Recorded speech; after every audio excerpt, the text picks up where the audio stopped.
region where a mob of protesters broke through security barriers over the arrival of a plane from Israel. In what can only be described as a chilling demonstration of hate, bigotry, intimidation. National Security Council spokesman John Kirby also says the West is not to blame. Earlier today, Russian President Vladimir Putin accused Western intelligence services and Ukraine of fueling trouble in Dagestan, while also blaming the West for the overall crisis in the Middle East. The White House concerned about anti-Semitic incidents on college campuses. Today, we announced that the Biden-Harris administration is taking multiple actions to address this alarming rise. Spokeswoman Karine Jean-Pierre says those steps include outreach and support, ensuring campus police are included in state and local law enforcement briefings, and expediting efforts to make it easier for anyone experiencing discrimination, including anti-Semitism or Islamophobia, to file a civil rights complaint. Israel's Prime Minister Benjamin Netanyahu is warning of a long war as his forces expand a ground offensive in Gaza. Israel did not start this war. Israel did not want this war, but Israel will win this war. He's also rejecting calls for a ceasefire. The White House says a ceasefire right now would only benefit Hamas. President Biden signing an executive order aimed at protecting Americans from the potential risks of artificial intelligence. This executive order will use the same authority to make companies prove that their most powerful systems are safe before allowing them to be used. But he's also urging Congress to act, saying more needs to be done. A big rally on Wall Street. The Dow up 510 points at the bell. America is listening to Fox News.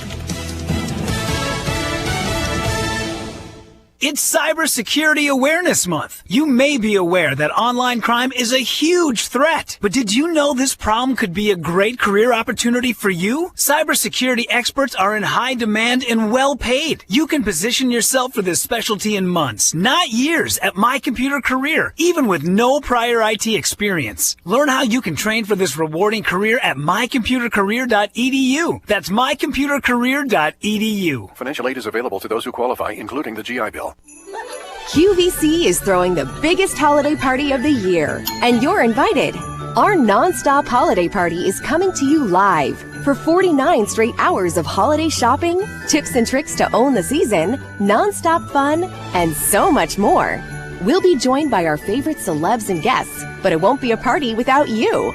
Join us for our non-stop holiday party, November 4th and 5th, everywhere you watch QVC. This is shopping brought to life. The federal government can't remove razor wire installed by Texas along the southern border, at least for now. A federal judge in Texas is prohibiting federal agents from taking down the razor wire intended to discourage illegal migration. The order is temporary, at least while the case works its way through the courts. An exception is also made for any medical emergency that results in serious injury or death. Texas sued the Biden administration earlier this month after Border Patrol agents cut through wire near the Rio Grande. The state has spent millions of dollars to place wire in different parts of the border, noting none of it rests on federal land, but rather land owned by municipalities or individuals. At the White House, Jared Halpern, Fox News. President Biden is hailing as historic a tentative agreement reached between General Motors and the United Auto Workers Union aimed at ending a 6-week walkout.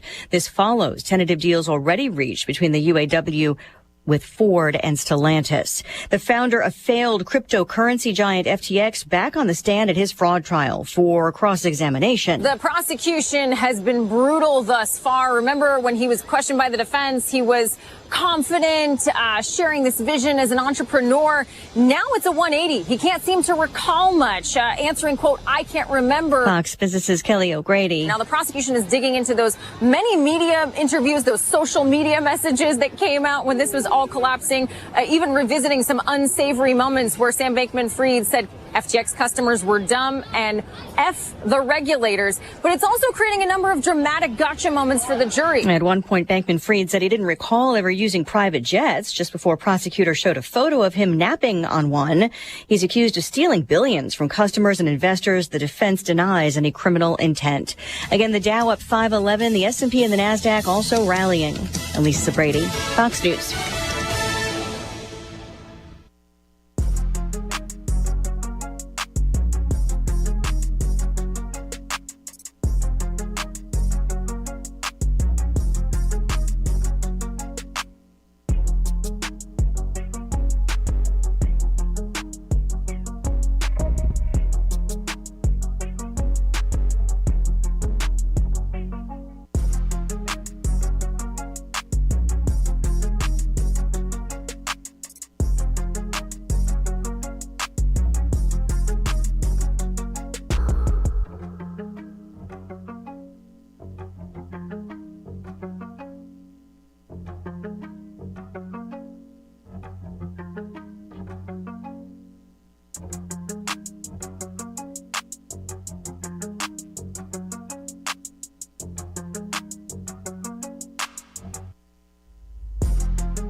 Hey, what's up? It's The Drive with Sam Piper, ESPN Radio 93.5. Derek Piper, Lante, Kyle Toss. Yo! You guys catch any basketball last night? No, I was watching NFL and then some Dateline. Yeah. What was going on in the basketball area? There were a couple of exhibition games. Oh, okay. They didn't count for anything. I don't know how much we take away from it, but I don't get too involved in the exhibitions or the early games that aren't on TV, so I didn't bother to watch anything. Probably nothing that Andy Katz was calling. You weren't tuning into. Yeah, I wouldn't imagine. Let me tell you, maybe not Andy is the play-by-play guy, right? I don't know. I didn't hear him. He's not exactly a play-by-play guy. I'll put it that way. Not by trade, no. I'll put it that way. That was fun to see Bill back. It was cool to see Illinois win. It was also cool to see Illinois control that game, the majority of the game. And I know it's an exhibition, and as I can't remember who had tweeted out, please don't get excited about an exhibition win. Please don't get excited about it. And I mean, you're almost trying to talk yourself off that thought. I think that this is the kind of team that has that veteran presence that they can do something like that. I think Kansas will be a lot better. And can I say one thing right now before? I've been wanting to get this out since the game ended last night. I don't want to hear one more word about Illinois beating Hunter Dickinson and him never beating us, because what's the one committee that loves storylines? The NCAA tournament committee, yes. I do not want to have to face Kansas, let's say, in the Sweet 16 and then have to beat Hunter Dickinson one more time. So can we not say it was awesome that we beat Hunter again? It's awesome that he's never defeated Illinois. It was wonderful to watch all of that. Let's just don't say another word about it. Is that fair? Because I don't want the committee to say, well, I know what we could do. I think it's fair, and yes, you trust the Bill Self team to get better as the year goes on. They're talented. We'll obviously be able to break down all angles of this as we go along. We are going to talk football today. Jay Lehman's going to join us here shortly, and then we'll have Luke Altmaier on. But yes, the story of the day, Illinois, in case you live under a rock and didn't hear, number 25 Illinois beat number 1 Kansas last night at State Farm Center, 82-75. Yes, it was an exhibition game, but to your point, I don't think Hunter wants to see Illinois again. He looks dejected, man. Number one, we need to play his clip. Jeremy Warner asked him last night what his relationship is like with the Illinois fan base, and Hunter, an outspoken guy, both on Twitter and with his mouth, was short on words, didn't know what to say. And it just seems like, as you especially saw like late in that game, he was frustrated. Yeah. And he just seems like he would be happy if he never has to step foot over there at State Farm Center again, never see Illinois again, and just kind of depart and make a new home in the Big 12 and just kind of go away for a while in terms of Illinois fans. So that's obviously a credit to Illinois for continuing to beat him. Yes. Terrence Shannon Jr. said on Friday that, I asked him, are you excited to see Hunter? And he said, yeah, I plan on beating him again. Well, and Terrence went out and scored 28 points, a game high, and he definitely held up his end of the bargain there. But it's always fun. I appreciate the villain role that Hunter Dickinson plays. But I don't think, as much as I understand maybe not wanting to catch the Jayhawks in March, I don't think Hunter wants any part of Illinois anymore. I agree, and I'm with you on that. I don't know that Bill Self would want any part of this Illinois team in March only because of the veteran presence is what I'm saying. Now, I know I'm Mr. Optimistic. I'm sure Illinois fans are listening right now going, oh, my God, Tay's got him winning the national title. How many people checked Lenardi's bracketology this morning to see how it moved? I would probably rank Illinois higher than 25. I know that. Or rank Kansas lower than 1. I'm not sure what needs to happen there, maybe a little bit of both, but certainly Illinois made Kansas look like I don't want to say average team, but not like the number 1 team in the country. And as Bill pointed out afterwards, I'm sure if Brad would have taken his squad to Fog Allen and given up 82, then he's probably understands he's not walking out of there with a victory. So that's one of those situations where I'm guessing Illinois did what they needed to do. Bill said afterwards it wasn't that emotional. He said, I've had other things happen in 20 years that tell me that coming back to a university, there's things in life that are a lot more important. And I get it. Bill's, 7 years older than me, and I'm with him on that. As you get older in life, you realize things that aren't as important. And I believe him when I say that. But you could tell he was awkward. You know how I could tell he was awkward when he was coming in? Is that he immediately struck up a conversation with Jim Matson, who is from Peoria, a good friend. He's a great guy. He does great covering Illinois basketball. But it was, it's one of those where you walk into a crowded room where you know everybody, and immediately you see somebody you know, and you just immediately start talking to them. Because you almost want that awkwardness of walking into this room to be over. And I could tell that Self just immediately started chatting with Jim, almost like to deflect attention, from him walking in there. But it was cool, man. It was cool, and I loved what I saw out of this Illinois team. I kudos to the coaching staff. They did a wonderful job of dispersing minutes. And I think there's going to be games where, I think we saw last night, there's going to be games where maybe a Luke Goody plays a little bit more than he does, or this guy doesn't play as much, etc. But they did a great job in my first spot of seeing this team. They did a heck of a job of having the right guys on the court at the right time. No, and I think that's the thing, kind of when you're analyzing this. One thing to be encouraged about in terms of trying to take away anything from this game is that was only an exhibition game in name and where it falls on the calendar. Now, I know it's not chalking up as a quad 1 win on your resume, and it's not going to put you higher in the AP top 25 or any of that, because it isn't during the regular season. But make no mistake, both teams tried to win the game, and both coaches coached like they were trying to win it. I mean, 4 of Kansas's 5 starters all played 35-plus minutes. And Illinois only had 7 guys play double figures in terms of minutes, and Luke Goody was one of those at 10. So you're heavy loading your star players with time on the court, and that's where it felt like a very intense, do anything to win and play the guys that we want to play as if this thing counted type of ball game. It wasn't, let's get the end of the bench guys in and let them play 15 minutes, maybe even throw some walk-ons out there. Maybe we'll play triangle and 2 just because we might need it sometime against somebody. They didn't do any of that. So it felt like a real game. A quick note on Self and just kind of the reception and everything. I thought it'd be better. Like he got applause. It was just kind of more just muted. Yeah, it was kind of muted. It was just kind of like a polite clap from the fans, and there was no. I thought maybe at one point he'd get the mic in the introductions. It was under that. I thought maybe they play a video on the big screen. They didn't do that. It was also a little jarring to see behind one of the baskets just a whole section of empty seats. I bet. It didn't do a great job with this. I think that they could have done so much better in terms of their presentation of this opportunity to buy tickets and just try to fill that place up. But I'm with you. The game on the court was high level. It was great. It was, Terrence Shannon and Kevin McCullough going at each other and jawing at each other a lot too. Oh, that was awesome. Those guys are All-American candidates, and Illinois has a lot to feel good about because of the way Terrence played, the way Coleman played, the 3 transfers down the stretch in particular. Gary A. getting to the free throw line, hitting a big 3 when it seemed like Kansas was coming back on him.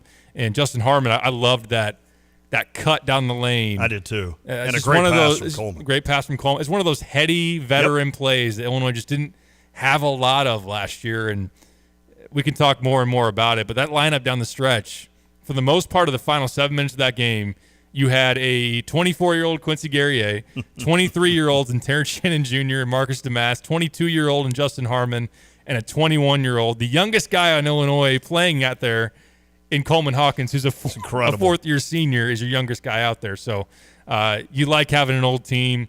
And in a 40-minute sample size, we'll see how it goes over the course of 31 games or whatever it is in the regular season. But I understand people being pretty fired up, and I think they should be. And I think Marcus Damas is going to play a great role on this team, where you saw what he can do last night. He can get you a tough bucket. He can work inside. He's really solid on the passing. He's decent on defense. He's not flashy, but he's one of those guys that you win with. Yeah. And SIU won a lot of games with him. Never really quite to an elite level.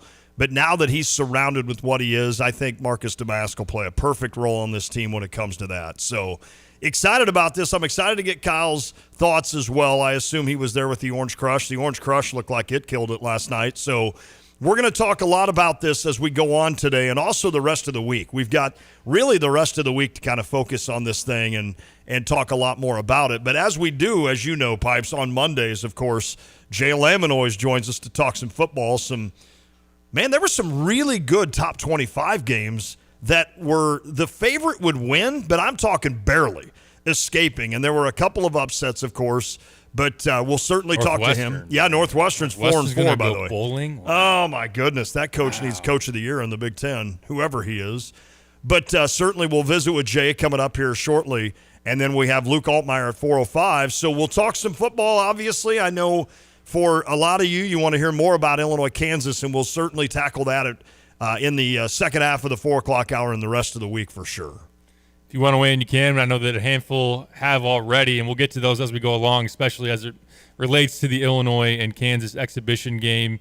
217-359-2255. You want to hit us up on the U of I Illini Link text line. We'll hit Jay Lehman when we come back. He'll join us on the Tapman's Towing phone line. He's going to join us on the phone line for a bit, and then he's going to be here. Hey, perfect. So perfect. He's on his way. He got caught up with some stuff, so that's why it kind of worked out, actually. Kind of worked out to where we were able to talk some Illinois, Kansas, obviously, last night, and more of that, because later on in the show, I want to get your thoughts on that. There's so much to talk about. I will say this, last night. The idea of Bill talking and then doing something on the screen, I wonder if Illinois itself thought that might be a poke at Brad, where it's not maybe very fair to Brad Underwood to kind of say, hey, Bill's back, let's honor him like he's the king that's ever lived in Illinois. I get it. So I could maybe understand that a little bit.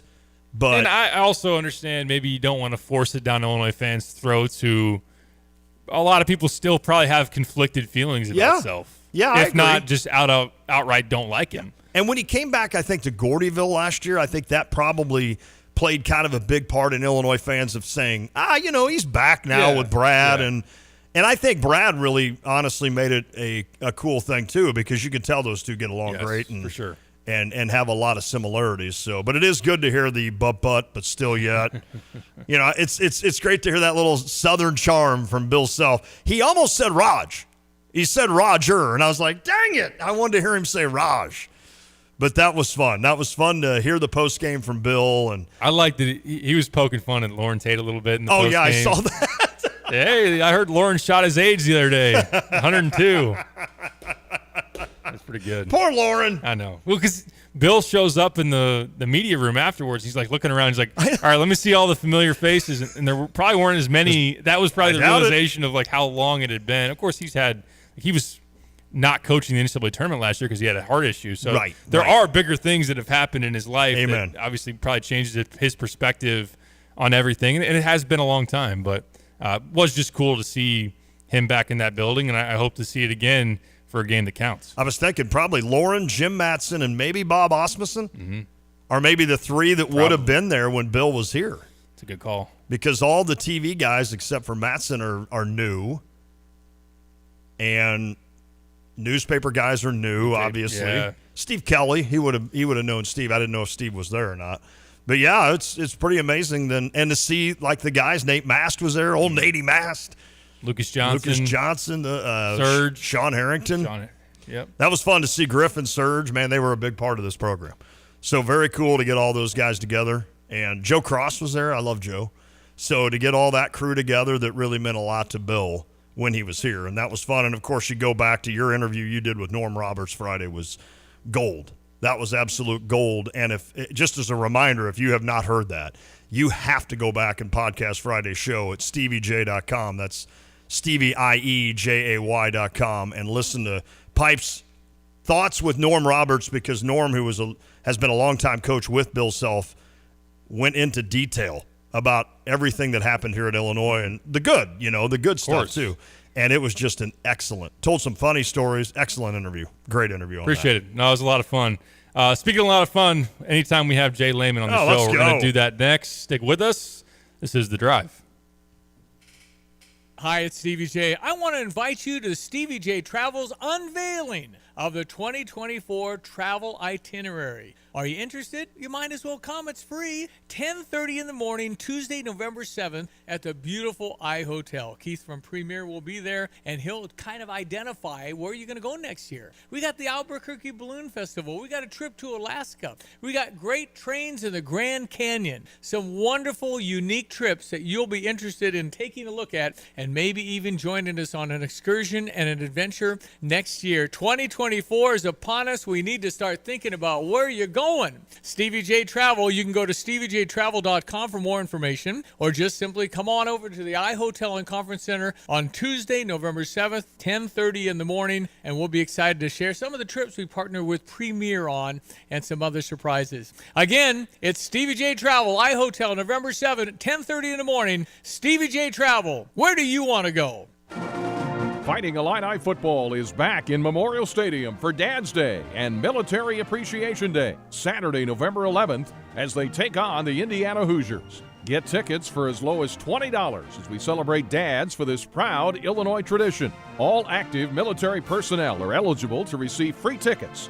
Be in your seat early for a special military flyover. Illinois football versus Indiana, Saturday, November 11th. Get tickets and more info at fightingillini.com. Like every bank, there's a time every day when we stop making loans. But at Iroquois Federal, we never stop making a difference. Thanks to an amazing team of employees who give back to their local communities all over Central Illinois. From hospital boards and local school programs to Kiwanis and the United Way, Iroquois Federal employees donated more than 1,000 volunteer hours last year. And we'll do it again next year, because the only thing we like more than making a loan is making a difference. Iroquois Federal, still friendly, still local, still here. Member FDIC, Equal Housing Lender.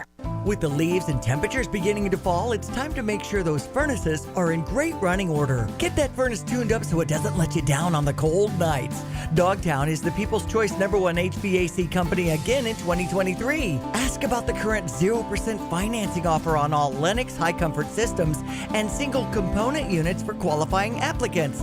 The number's 217-841-4728. Dogtown Heating, Air, and Plumbing, your home's best friend. The best steaks in Central Illinois belong to one institution, and that's the Long Branch Steakhouse in beautiful downtown eclectic Gifford. I'm Jay Lehman. I'm a regular at Long Branch Steakhouse. I take my wife. I take my kids. I love the fried pickles, fried mushrooms, the onion rings, and, of course, the steaks. The ribeye is my personal favorite. Open Wednesday through Saturday from 5 to 9. Tell Donnie Jay Lehman sent you. Don't forget the mac and cheese. Open Wednesday through Saturday from 5 to 9 in downtown Gifford.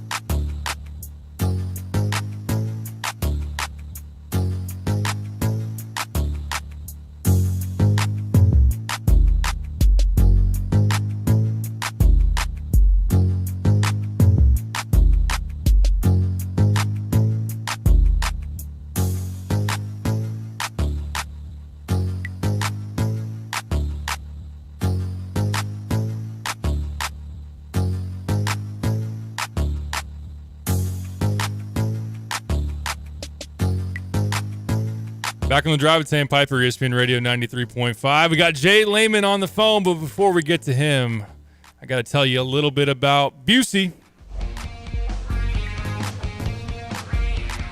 We got a little bit of an overlay on the audio, but, you know, it's one track, so... Everybody needs insurance. Oh, and it fires a commercial. I love Beautiful. Kyle Lewis and insurance provider. How about a dry read? Hey, let me tell you about Busey. Busey is proud to give back to its communities by doing the right thing for customers and building trusted relationships that span generations. Nearly 200 associates actively commit to board service in their communities. Since the inception of Busey's scholarship programs and partnerships with local universities, Busey has contributed more than $2,500,000 in scholarships through their footprint. They've got a Pay It Forward program that they have Friday payrolls deducted initiative since its inception in 2015. For more information about Busey's volunteer initiatives and charitable campaigns, check out Busey's 2022 Impact Report. To learn more and read more about this full report, visit busey.com/impact. Of course, you can schedule times to go to their convenient locations, online banking, everything, busey.com. Member FDIC. Jay Lehman on the Tapman's Towing phone line. How you doing, buddy? I had to call an audible. I don't know how I did, but I got the snap off. Hey, we got it done, boys. We're happy to be on the phone. I'll be in the studio in just a little bit, but, man, I couldn't wait to get online until I get on the studio. So I had to call in now. Let's go. Jay, if you don't mind telling us, of course, all the sponsors that make this thing happen every week. We've got to start with them, giving them love. So hit us with that at the forefront if you don't mind. Yeah, buddy, Iroquois Federal for all your lending needs. I'll tell you what, guys. You have a commercial loan, an owner-occupied loan. Iroquois Federal's your one-stop lending shop located in Savoy and also in Champaign at the Crossing. That's Windsor and Duncan. Go check it out. Bob Guido is my main man when it comes to lending, especially commercial lending. Ryan Lowry does a tremendous job, along with Mark McHale. And for a home loan, for a residential mortgage, then the Crane's also solid. You got to check them out. They got some great rates on CDs as well. So check out Iroquois Federal. They are our title sponsor, second year in a row. They do a lot for us. You're going to need some insurance when you get loans.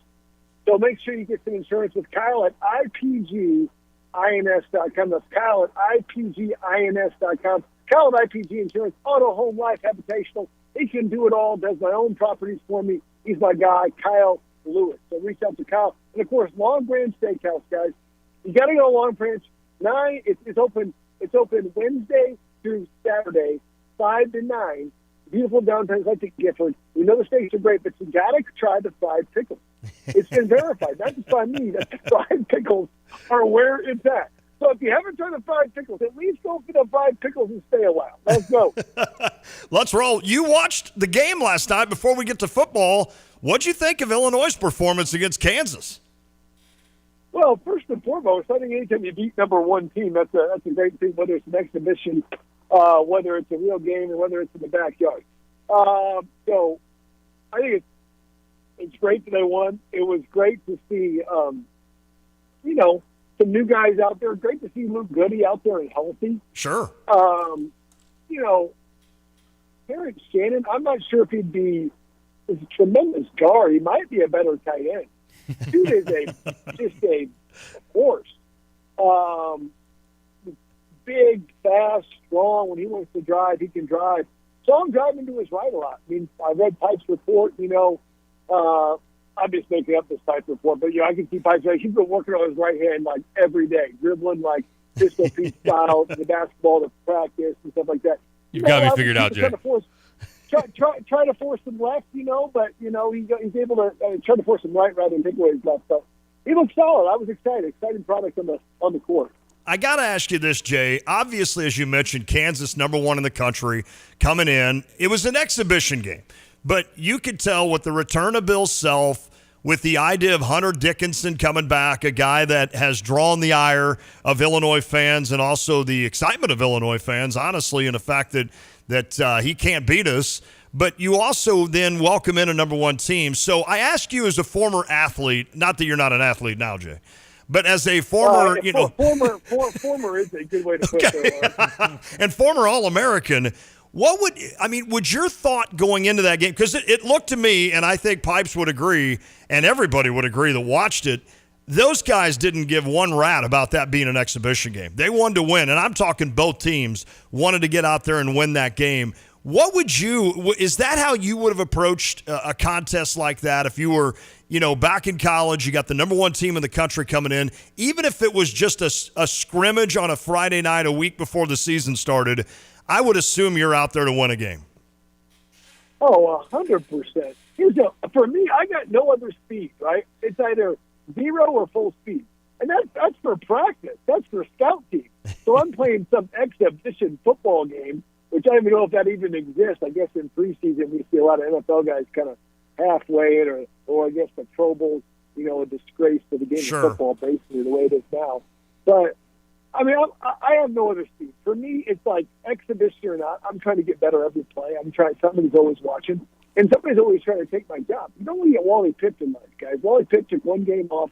Lou Gehrig takes his spot. 2,000 some games later, Wally Pipp's forgotten, and Lou Gehrig's down. I don't want to be that guy. I don't care if it's an exhibition or whatever. I'm going to give everything I got. I think it adds a little something more if you're playing number one team in the country as opposed to Colgate or Eastern Illinois, which are some of our non-conference opponents.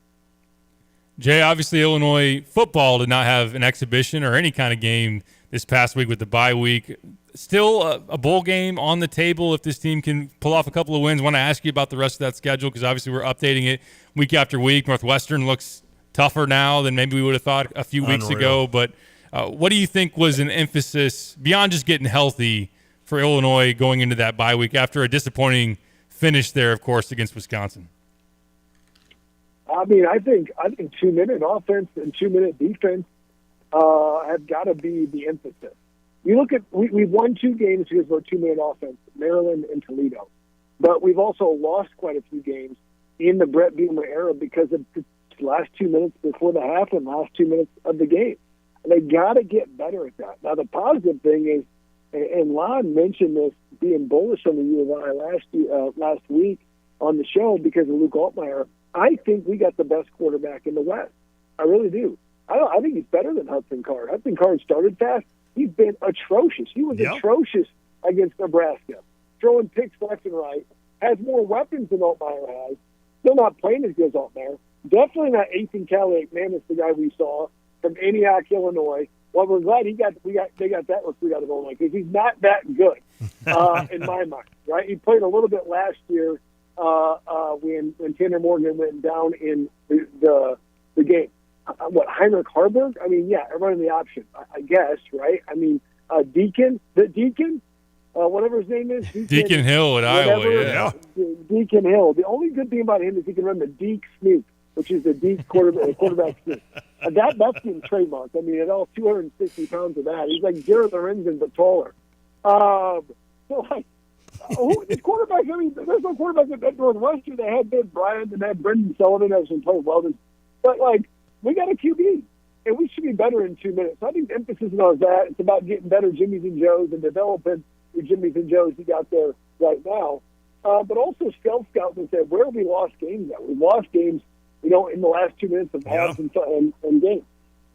How much, Jay, do you feel better as a football player when you're finally allowed a weekend off and you're just able to just kind of not only rest a little bit, but get some of those little small nicks and knacks that have been bugging you throughout the season that you obviously play through? Just how much better do you feel that next game? Man, I'm doing great. Somebody just pulled in front of me, almost hit me. But I'm able to do multiple things, guys, so I'm okay. I would have really needed a couple of bye weeks if I got an accident there for real. My goodness. Anyway, watch out for High Cross Road. My goodness. Okay, long story short, I just want to give you guys play-by-play what's going on with the driving. I mean, this Nissan Rogue in front of me is literally gone rogue. I mean, watch out. We won't dox the license plate, but my gosh, people. Okay. It's a wild ride out there, my man. When you drive anyway, it is crazy. Crazy. Wild Monday. What can you say? Okay. So, all right. So the bye week. Here's the deal. I was a little bit of a Nazi when it came to it's probably not a great term. I was very particular about my recovery. Okay. Meaning that I was hardcore, I got to recover every game because every little thing about me was if at 100%, I'm barely good enough to play in my mind. So at 95%, I'm definitely not good enough to play, right? So I'm always trying to I'm always trying to be very particular about how my recovery was. Now, we didn't have bye weeks some weeks. 2006, no bye week. 2007, no bye week. We played straight through 12 games. I didn't ask NFL guys do that. But we were just, as the young bucks say, built different back then. What can I say? Okay? But, hey, having a bye week is great, all right? I like that. But for me, every time I had time off in football, I didn't know what I would do with myself in college. I was like, wait, this is not real college people live? There's just no time at all. I was like, what do people do? I mean, literally, I was watching 10, 15 hours of film a week along with studying, along with practicing. I just lived, dreamed, sleep football. I owned it. I loved it. I told my girlfriend, now wife, listen, I can hang out with you for an hour on Thursday after we get all our practice done. And if we win on Saturday, after I hang out with my guys because we just won, which didn't happen a ton, then I'm going to hang out with you. If I don't win, I'm probably not going to want to see anybody, even you. That's not because she wasn't good looking. It's just because I cared that much about it, guys. Right? Now, she took that. I didn't realize that would go across. I thought, man, I'm dating a guy so dedicated to his cousin's mom. Who is this guy? I'm not better than the football game. But I'm a particular guy. I'm a very very, like when I get into something, I'm into something. When I do something, I got no speed other than full speed. I don't care if it's an exhibition, right? Dude, I don't care if I'm on the drive, literally on a drive right now with a Nissan Rogue in front of me. Like, this is what I do. Let's go. How much can you change? In other words, how much can Lonnie add? How much can Henry add? How much can this team change? Not change. Change isn't the right word. How much more can they just add to the playbook, to the arsenal, to make this team better for a trip to Minnesota? Well, I had a good question on Jeremy Warner's podcast. Was how much does Brett Bielema actually, influence the offensive play calling? And I would say at any college level, the offensive coordinator is influenced heavily by the head coach. Just because if you're the chief game manager, which is the head coach you are, you're obviously not going to want to do, 3-play, 17-second drives if you're trying to play complementary football, right? You're obviously going to be running the football. So I think he is influenced. Now, I think it is what it is with kind of where we're offensively.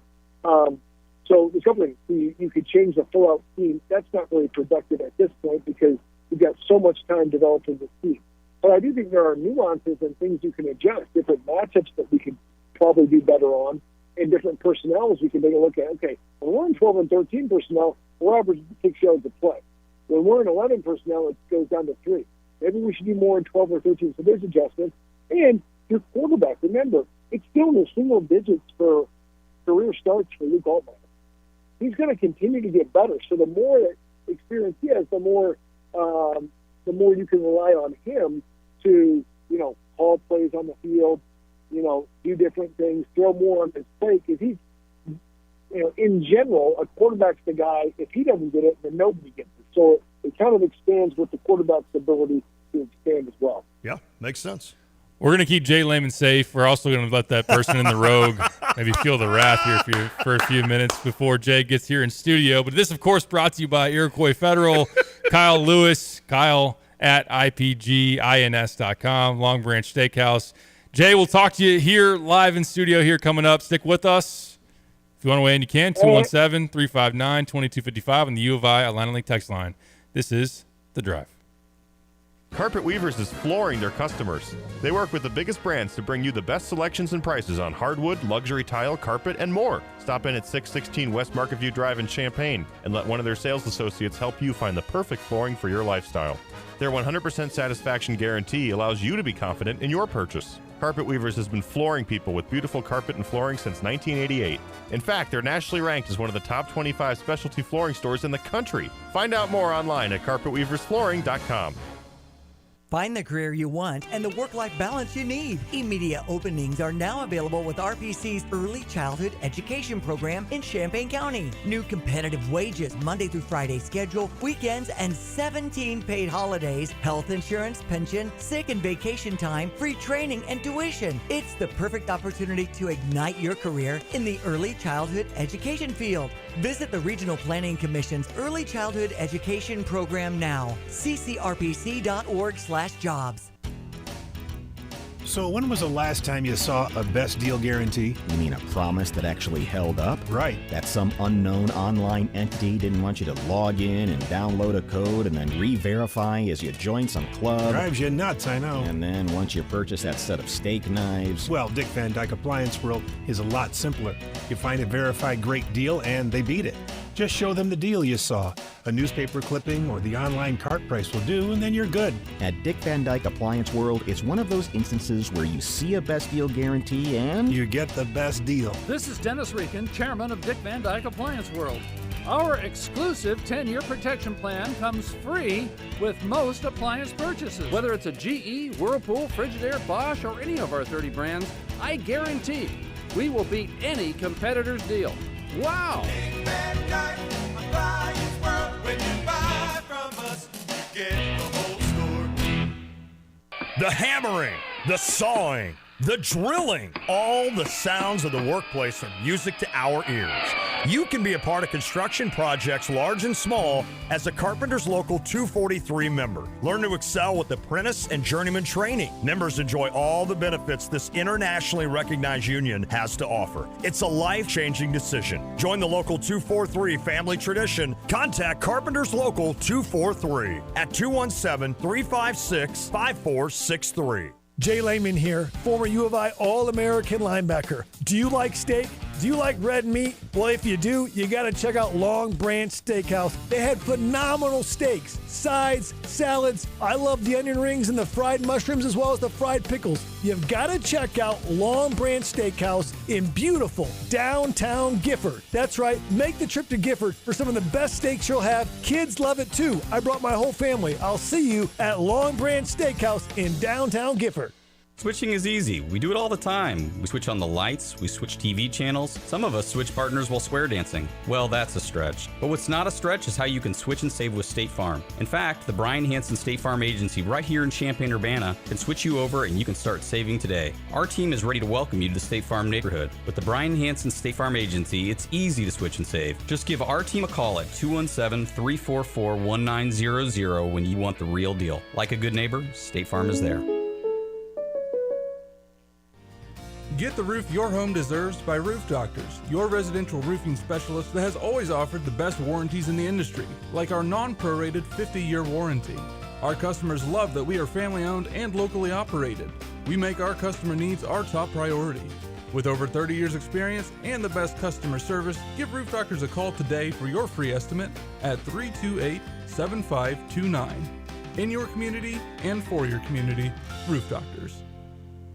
Did you know the Anita Purvis Nature Center is a home for live animals? Stop by the Nature Center. View the turtles, owls, snakes, and salamanders. These were orphaned or injured animals who wouldn't be able to survive in the wild. Thinking of selling your home? Today's market is crazy, but one way you can be sure to stand out is by replacing your old flooring with new hardwood. And the best place to do it is Carpet Weavers in Champaign. Carpet Weavers boast the industry's best brands, including Shaw, Mohawk, Paramount, and more. When it comes to natural beauty and a rich quality, nothing beats new flooring from Carpet Weavers. And they have financing options for your budget, so you can always afford the floor you truly want. Increase the value of your home by installing new, high-quality options from Carpet Weavers. Find out more online at carpetweaversflooring.com.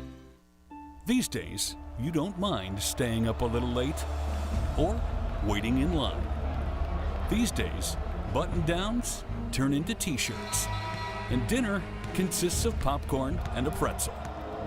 These days are about singing and yelling and jumping. These days are game days. Game Day Spirit, where Fighting Illini fans shop. Frasca International in Urbana is a legacy founded in 1958 by aviation pioneer Rudy Frasca with a mission of improving safety in the skies. Would you like to make a difference in your job? Frasca is looking for an accountant, a CNC machinist, manufacturing and electrical engineer, and customer service support. Positions for software, aeronautical, mechanical engineer, and machine shop finisher are also available. Positions include an extraordinary benefits package. As an equal opportunity employer, you can learn more at frasca.com/careers.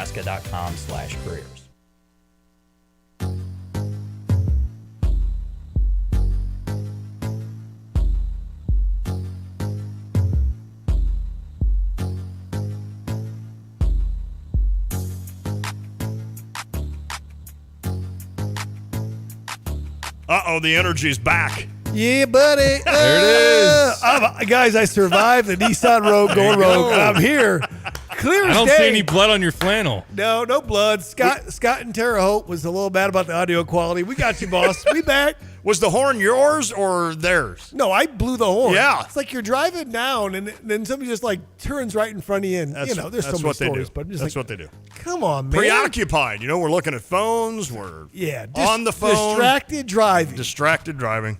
Yep. Well, Jay, we got to keep you healthy. Illinois hoping that Keith Randolph and Reggie Love more healthy after the bye week. What would Randolph's return mean? And then probably the more interesting question is how do you and what role does Reggie Love have, obviously, when you have Caden Fagan solidified? A good question. Based on the press conference, I don't know how much confidence I got. A lot of times Brett will say, oh, they're going to be ready to go. He's like, they're kind of working through some things. I agree. And I was like, man, to me, that I have no idea what's going on with the injury stuff and whatnot. But I think Keith Randolph, especially with Johnny Newton being out in the first half. That's huge. Guys, they had a 4-string running back, Jordan Newman, run for 204 on 40 carries against Michigan State last week. So they got some offensive line play. They don't have much else than that, and they started that game horrible. They had like 2 turnovers. Michigan State, I mean, talk about bad football. I mean, there's just bad football across the Big Ten. Let's be right. First of all, I think it's a down year for college football. There's not a ton of great dynamic players or teams. I think, though, the West Division and partially some of the East is pretty bad right now. Yeah. I mean, it's just bad football when you watch it. I'm like, this is bad. So they need to be better, and I'm a Big Ten guy like you guys are, So do I think Reggie Love should be back? I hope so. I think he had some depth. Sounds like they had some defensive guys playing tailback for him, and the scout team, if you listen to Brett, that's not a good look, right? Well, we're really low on running backs. That's scary is what it is. It's scary. I mean, if Fidonzo is that how you say his name? He's like one injury away from getting 10 reps in a game. And it's like, oh, boy. Is there a chance that you could get the big boy, number 88, Keith Randolph, back next year? I think so. I think the only guy you're not getting back next year is Johnny Newton. For sure. I think he actually has another year if he wanted to because the COVID nonsense and whatnot. Right. But Johnny's been so good, he's ready to go, I think. I'm speaking for him, but he's ready as far as the production he puts on the field. No doubt. Keith, on the other hand, actually played pretty well early in the season. He's a very active defensive tackle, makes a lot of plays for his size. But he's been banged up now. This would be the 4th week he's been banged up. I mean, missed Nebraska. He got banged up in Nebraska, and then he missed Maryland. He missed Wisconsin. He's obviously wouldn't have been ready for the bye week. No. And so it depends on, does he need surgery? Does he not? He could be back. I think Isaiah Williams could be back. Yeah. I think a lot of these guys could be back.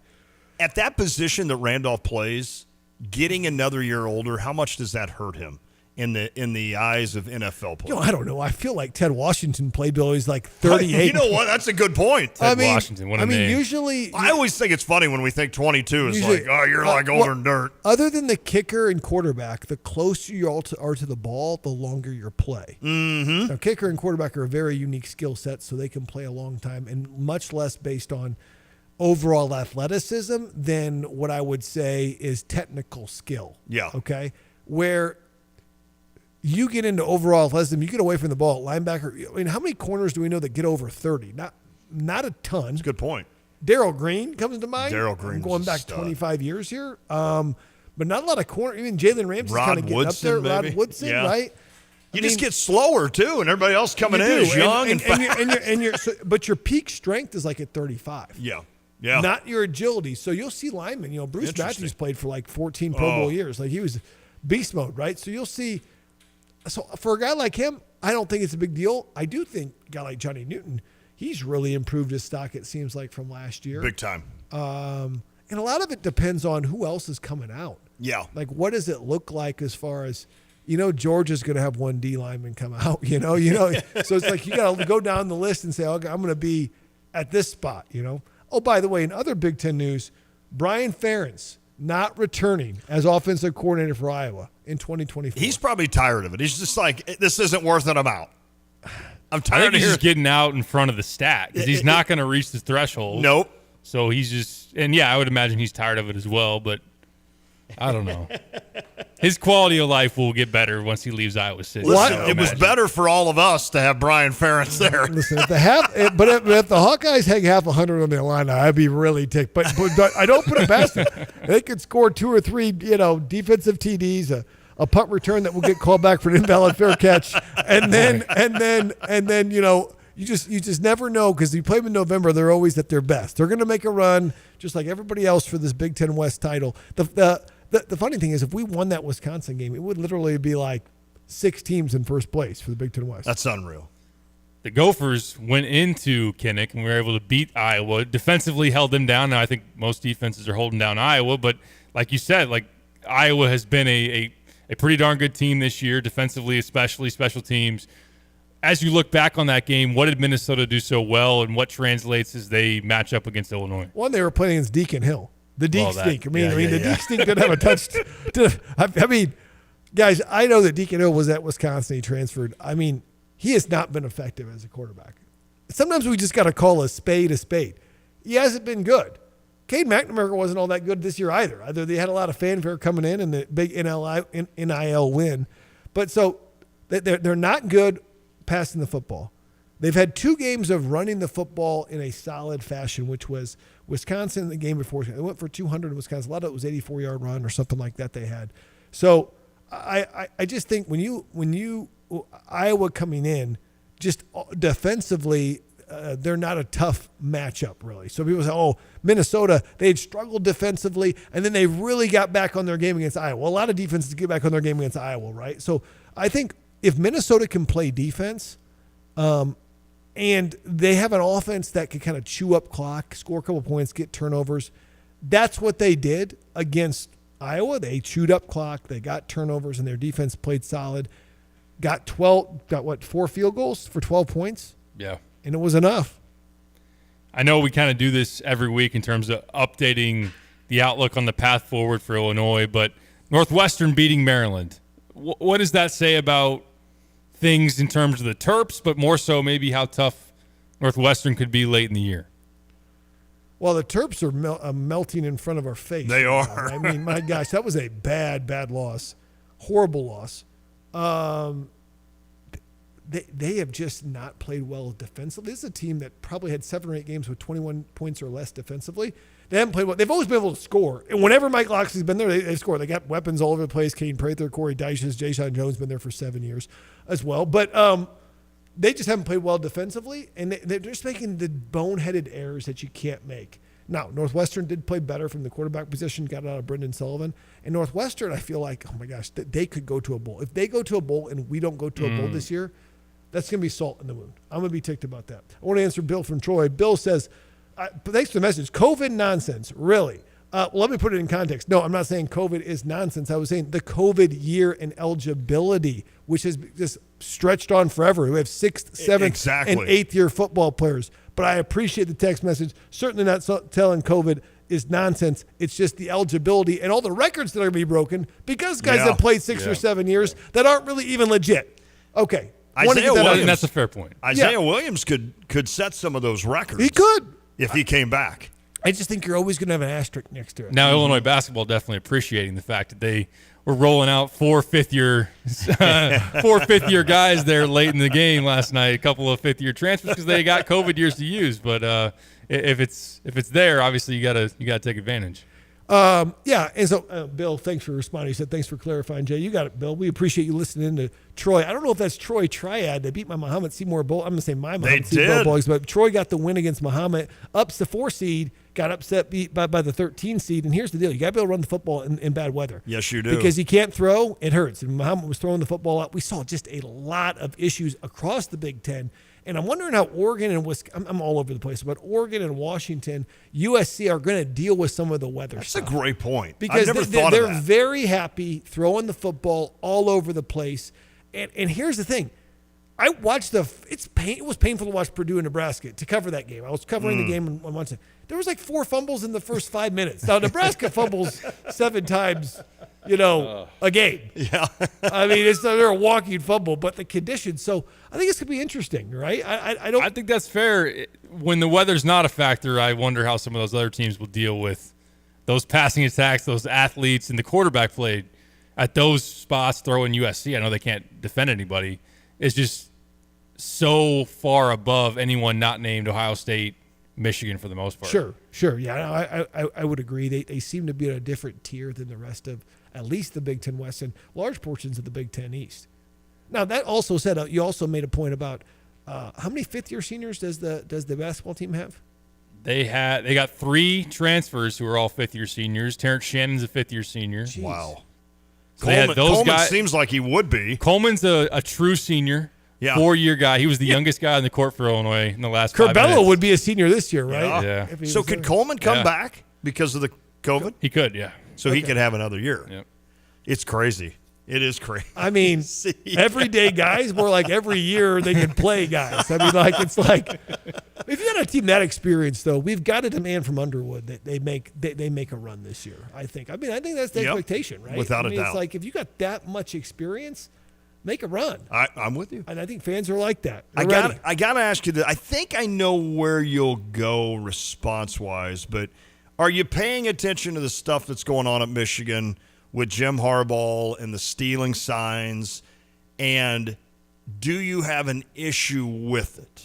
That's a great question. So, first and foremost, we had Matt Rule and we had Brett Bielema admit during interviews that during the game, not outside the game, they do steal signs. People do it all. Coaches do it all the time. It's pretty much common practice that during a game you're trying to pick up on stuff. Okay, this is cover 2. This is blitz. If I see a guy going like this, a bird signal and waving his arms, it's probably a corner crow blitz. Something like that. Yeah, and that seems fair to me. That is fair. Okay. If a pitcher is holding a ball inside his glove too long, then he's probably going off speed or curve or something. He's not just throwing a two-seam, right? It's the same thing as if I see a receiver who is got low energy the whole game, sprint out of the huddle and get lined up. I'm like, oh, what's gotten into him? He might be getting the ball. He's getting the ball. Right? Or I see a coach pull a receiver on the sideline over, and before he goes into the game, he's giving him some words on a big play. I'm like, alert, alert. I love it when they give me background music to hype me up. Yeah, let's go. But game day spirit. But so those are just things you pick up during the game. Yeah. Now, rules are rules.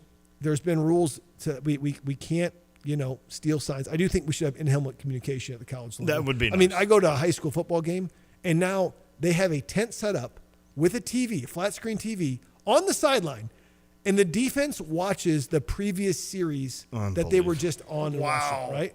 And so they're coaching up and say, okay, we let the power go there. We let the slant route go there. Then you go to the NFL. There's always been pictures of stuff. But now there's the iPad that has all the Surface and the iPad that they see and all the stuff. So you have technology, and Matt Rule's like, there's no technology. We got grandma's landline phone that they call up. The only time my son's watching, what's that? I said, son, that's a phone. The only time you'll see an old school phone is on the sideline of a college football game. Hell, right? They still fax in the recruitments, don't they? I mean, at least have an iPhone you can call. Let me call the coach up real quick, right? They fax in the recruitments, right? They're faxing. It's like, guys. Altmaier's running off the field. He pulls his cell phone out. What is going on? Meanwhile, we kept to call the coach with that phone, and we got Tyreek Hill doing backflips in the NFL with a cell phone, taking a selfie. It's gotten borderline stupid. So that I agree. It's just doubles where technology's at. Now, rules are rules, and it sounds like, again, nothing is verified. You read some of these reports. They had guys at all kinds of games for all kind of opponents. Big time. Buying tickets, filming, signs, trying to pick up on signs. Supposedly TCU gets tipped off. I saw that. They do dummy signs. They did look like a different football team against TCU. And so you're like, okay, what? I thought their defense was good. I mean, TCU was running right through them. There's a lot of different things that you have a 3-5 season or something or whatever it was in the COVID year. Maybe less games they played than that, but and then something like when we look at. I think like the spread, they were before the 21 season, it was like they were 25-1 or something. Wow. During the last 4 years on the spread. So it was like right on.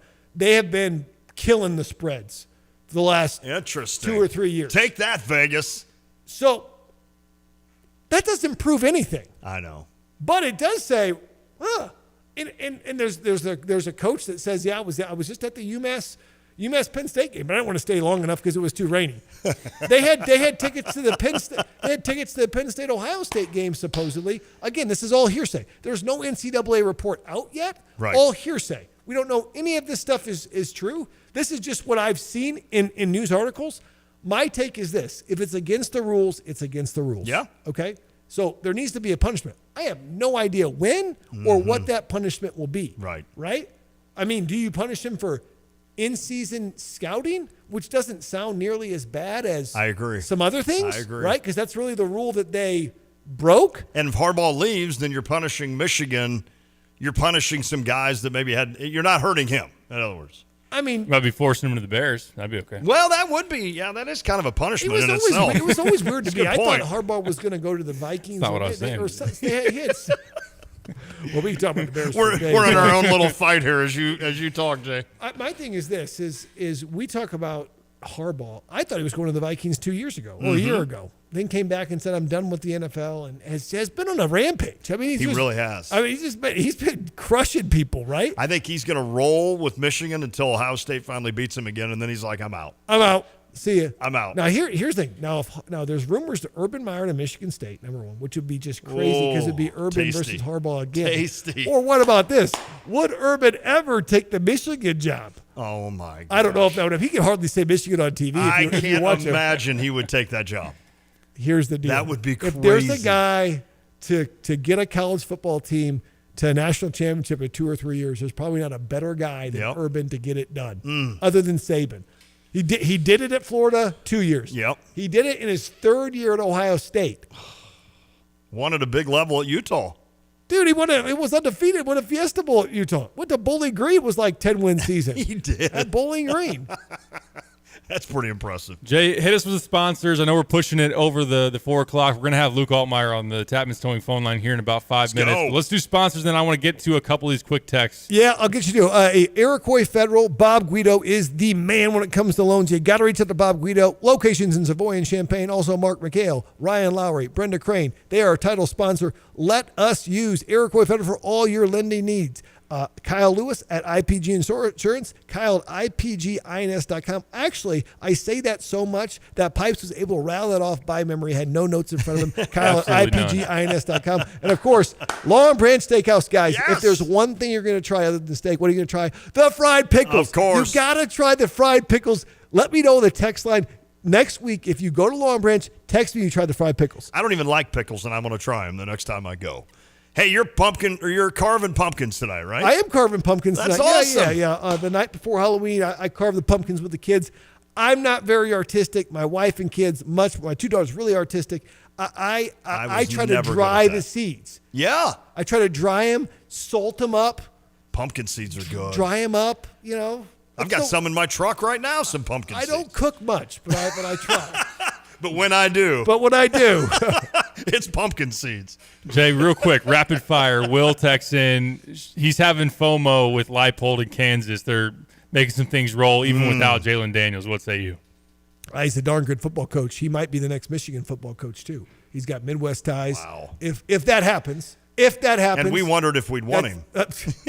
Guys, he's won everywhere he's won. He's got multiple national championships at Whitewater. People said, that's D3. He goes to Buffalo, not the Buffalo Bills. We're at the University of Buffalo, a.k.a. the desert of college football a lot of times, and he wins there. Right? He's like Bo Ryan in basketball. Then he goes to Kansas, right? You can't win at Kansas. Only the great Mark Mangino had a great year at Texas. You can't beat Mangino. And he's doing some amazing things. He's done without Jalen Daniels for much of the season. He's played like one game. I think you were telling me, right? It's been being the Illinois game. As the quarterback. Again, I watched their offense. There's just so much space everywhere. Like that 4th and 6th play, there was space everywhere. So they protected the guy. So, Leipold's a good coach. Brett's a good coach, though, too. Yeah. He's just having had a tough stretch here. Then 217 says, hates Michigan with every fiber of their being, but they're not doing anything that hasn't been going on since the advent of the camcorder. Which, but they are technically breaking a rule. It is true. So, all right, we're running heavy. We have the phone line lighting up. That's going to be Luke Altmaier is going to join us. Jay, we appreciate you making the effort to come in. As always, thanks to the sponsors that make it happen. And best of luck to you and the kids in the pumpkin carving. You got it, boys. Appreciate it. Yep, and watch out for road rage. Look for Nissan Rogue. Just your friendly public service announcement. Thanks, Jay. We'll be back with Luke Altmaier. This is The Drive.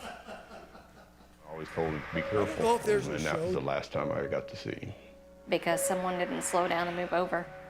Ross had on a bright orange shirt with reflective stripes the night he was killed. He always had that smile. He just lit up the room when he came in. Slow down and move over when you see flashing lights. Everybody is somebody. When you see lights flashing, use caution passing. Let's all go home safe tonight.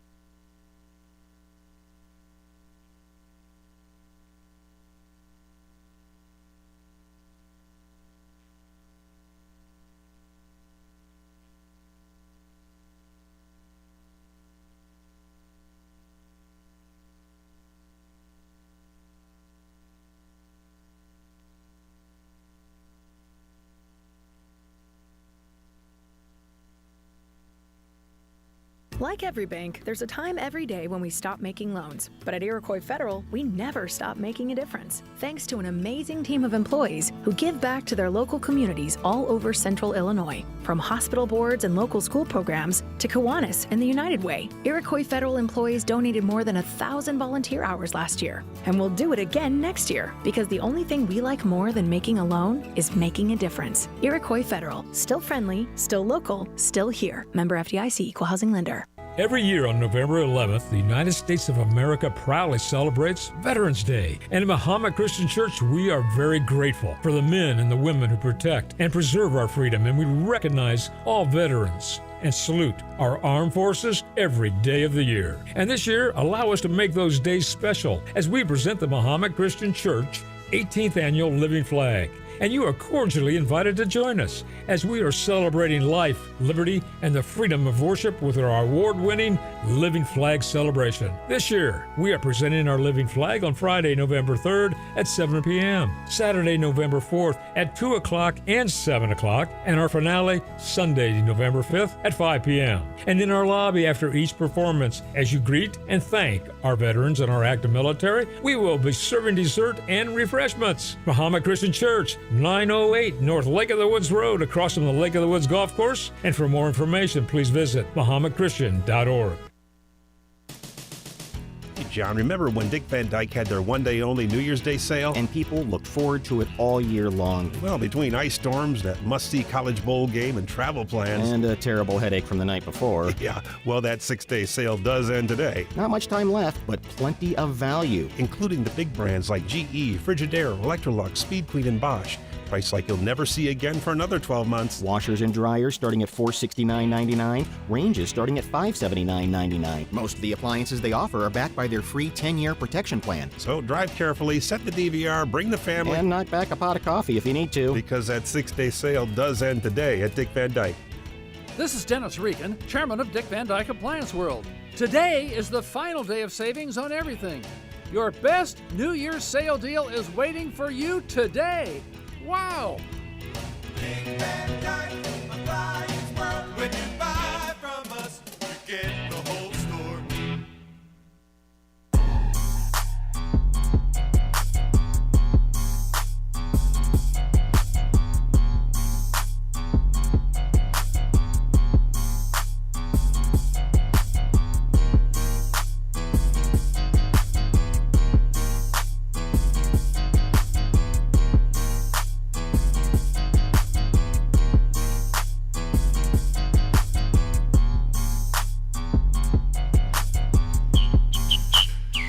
Back on the Drive with Sam Piper, ESPN Radio 93.5. Let's get to the Tapman's Towing phone line. Luke Altmaier, your quarterback for the Illini. This segment brought to you by Dogtown Heating, Air, and Plumbing, your home's best friend. First Federal Savings Bank, local and trusted. Crossroads Contractor Supply, the right tools when you need it. Brian Hansen of State Farm Insurance. Visit brianismyguy.com. And Carpenter's Local 243. Luke, how you doing? Thanks for joining us as always. I'm doing well. Thank you guys for having me. Were you part of that atmosphere last night at State Farm Center? No, I wasn't. Sadly, not. I was actually. We were up here doing some preparation for Minnesota coming up. So I hate I had to miss that. I bet. Have you? Well, you haven't probably attended a basketball game. Are you looking for? I know you and Luke Goody, pretty good buddies. Are you looking forward to going to see the basketball team play a few times? Oh yeah, absolutely. I mean, I got here last January, so I caught a few games. Yeah, so I caught a few games. I caught the Michigan game too, the back half of the season, which was really, really, really cool. I think it was an overtime game, and yeah, they're a lot of fun. So I'm looking forward to going to some more. Has Goody told you about the dislike for Hunter Dickinson and how that's got to be ingrained in your soul now, like everybody else that wears orange and blue? I've heard a lot about it. Yeah, just about being at the Michigan game last year, I could just tell the animosity there. So I'm sure it's just growing and growing, especially from that Kansas game. Well, Luke, how'd the bye week treat you? What was your focus going into it, and how do you feel like for yourself and the team that it was productive, whether it was just healing up or what you guys accomplished? You feel like?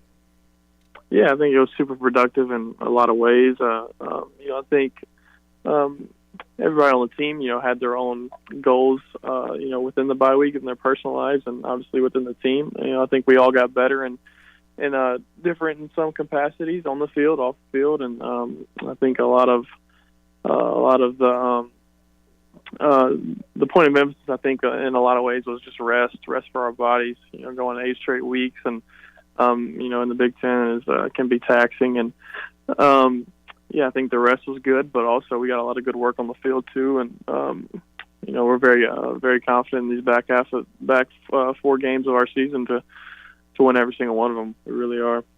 It's funny, Luke. Sometimes when my youngest son or my oldest son at the time, when they were in the heart of their athletic season and, you're doing your work, you're doing your job, you've got other things going on, there were times where I would just tell myself when I woke up, all right, tonight is a catch-up night. You're going to sit down at the table after dinner. You're going to figure out what all you need to be doing. What bills do I need to be paying? What am I supposed to be? Is that kind of like it is for you guys as students as well? It's kind of a chance to just kind of take a breath, I guess, in the middle of a season and just kind of catch up, make sure you got everything else in order.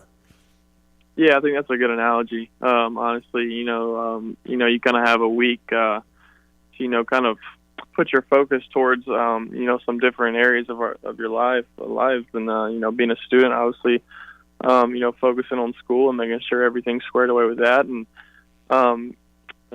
different areas within your families, and making sure you're talking to those people, and friends, and different things. But I think it's definitely a catch-up week in a lot of areas. But also getting better within the building. Here in the football world too, and making sure we're not getting too behind, and staying on top of things. And just eating a bunch of crap food. Is that what you guys do? That's what I would do. Yeah, I can't lie. I did dabble into not so great food choices, but well, it's Halloween. It's just candy everywhere. Yeah, it's exactly. Tough. Luke Altmaier is our guest. Tapman's Towing phone line. Sounds like you and Luke Goody got a chance to hang out a little bit. Yeah, we actually we went duck hunting. What day was that? What day? I don't even know. This Monday. So we went Saturday. We went Saturday morning. So the opening day was on our bye week, and we went duck hunting and killed a few birds. And Sunday morning, some people went to the same spots that we know of and killed a lot. So me and Goody have been growing a relationship here and there. We have some mutual friends. He knows a lot of guys on the team, so he's great. He's obviously a great player on the team, but just a great dude. I've met his dad now, and looking forward to growing that relationship and doing some more hunting with him. We know who's probably the better shot on the basketball court, but who's the better shot with the gun, taking down some ducks? It's got to be me. Growing up in the South, if you don't have a good shot, then something's wrong with you. We do have Goody on tomorrow, so we're going to ask for a rebuttal to see if. That's funny. I'll just see what he says. You guys I assume, do quite a bit of hunting down in Mississippi. Oh yeah, you grow up. That's what you do when you grow up. Luckily my dad and my grandparents, that's what they did, and knew a lot of people that hunted, so I naturally just fell right into it, and have done it as long as I've lived, and just love it. Gives me an opportunity to kind of just have an opportunity to be out in God's creation, nature, just be able to be quiet for a little bit, and talk to some people you love, and do something really fun too. It's just so much fun, and gives you a chance to reflect in a lot of ways. Have you ever hunted a gopher?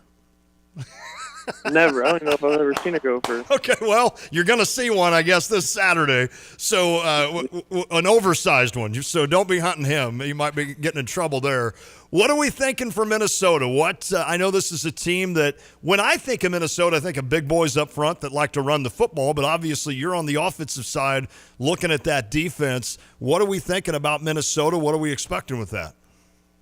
Yeah, they'll be a good, talented group, physical group. Being in the Big Ten West, you're going to face talented and physical groups, and Minnesota definitely embodies that, and they'll give us a challenge and that different teams haven't, and a lot of great players. But at the end of the day, I think it's all about the people in this building here at Illinois. How we prepare, how we execute our game plan coming up, and if we do that, we'll be in good shape to come out with a win. We really believe that.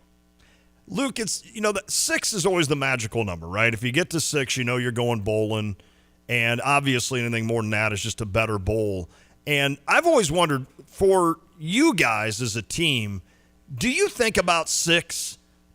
Do you think about the bowls? Is that the incentive?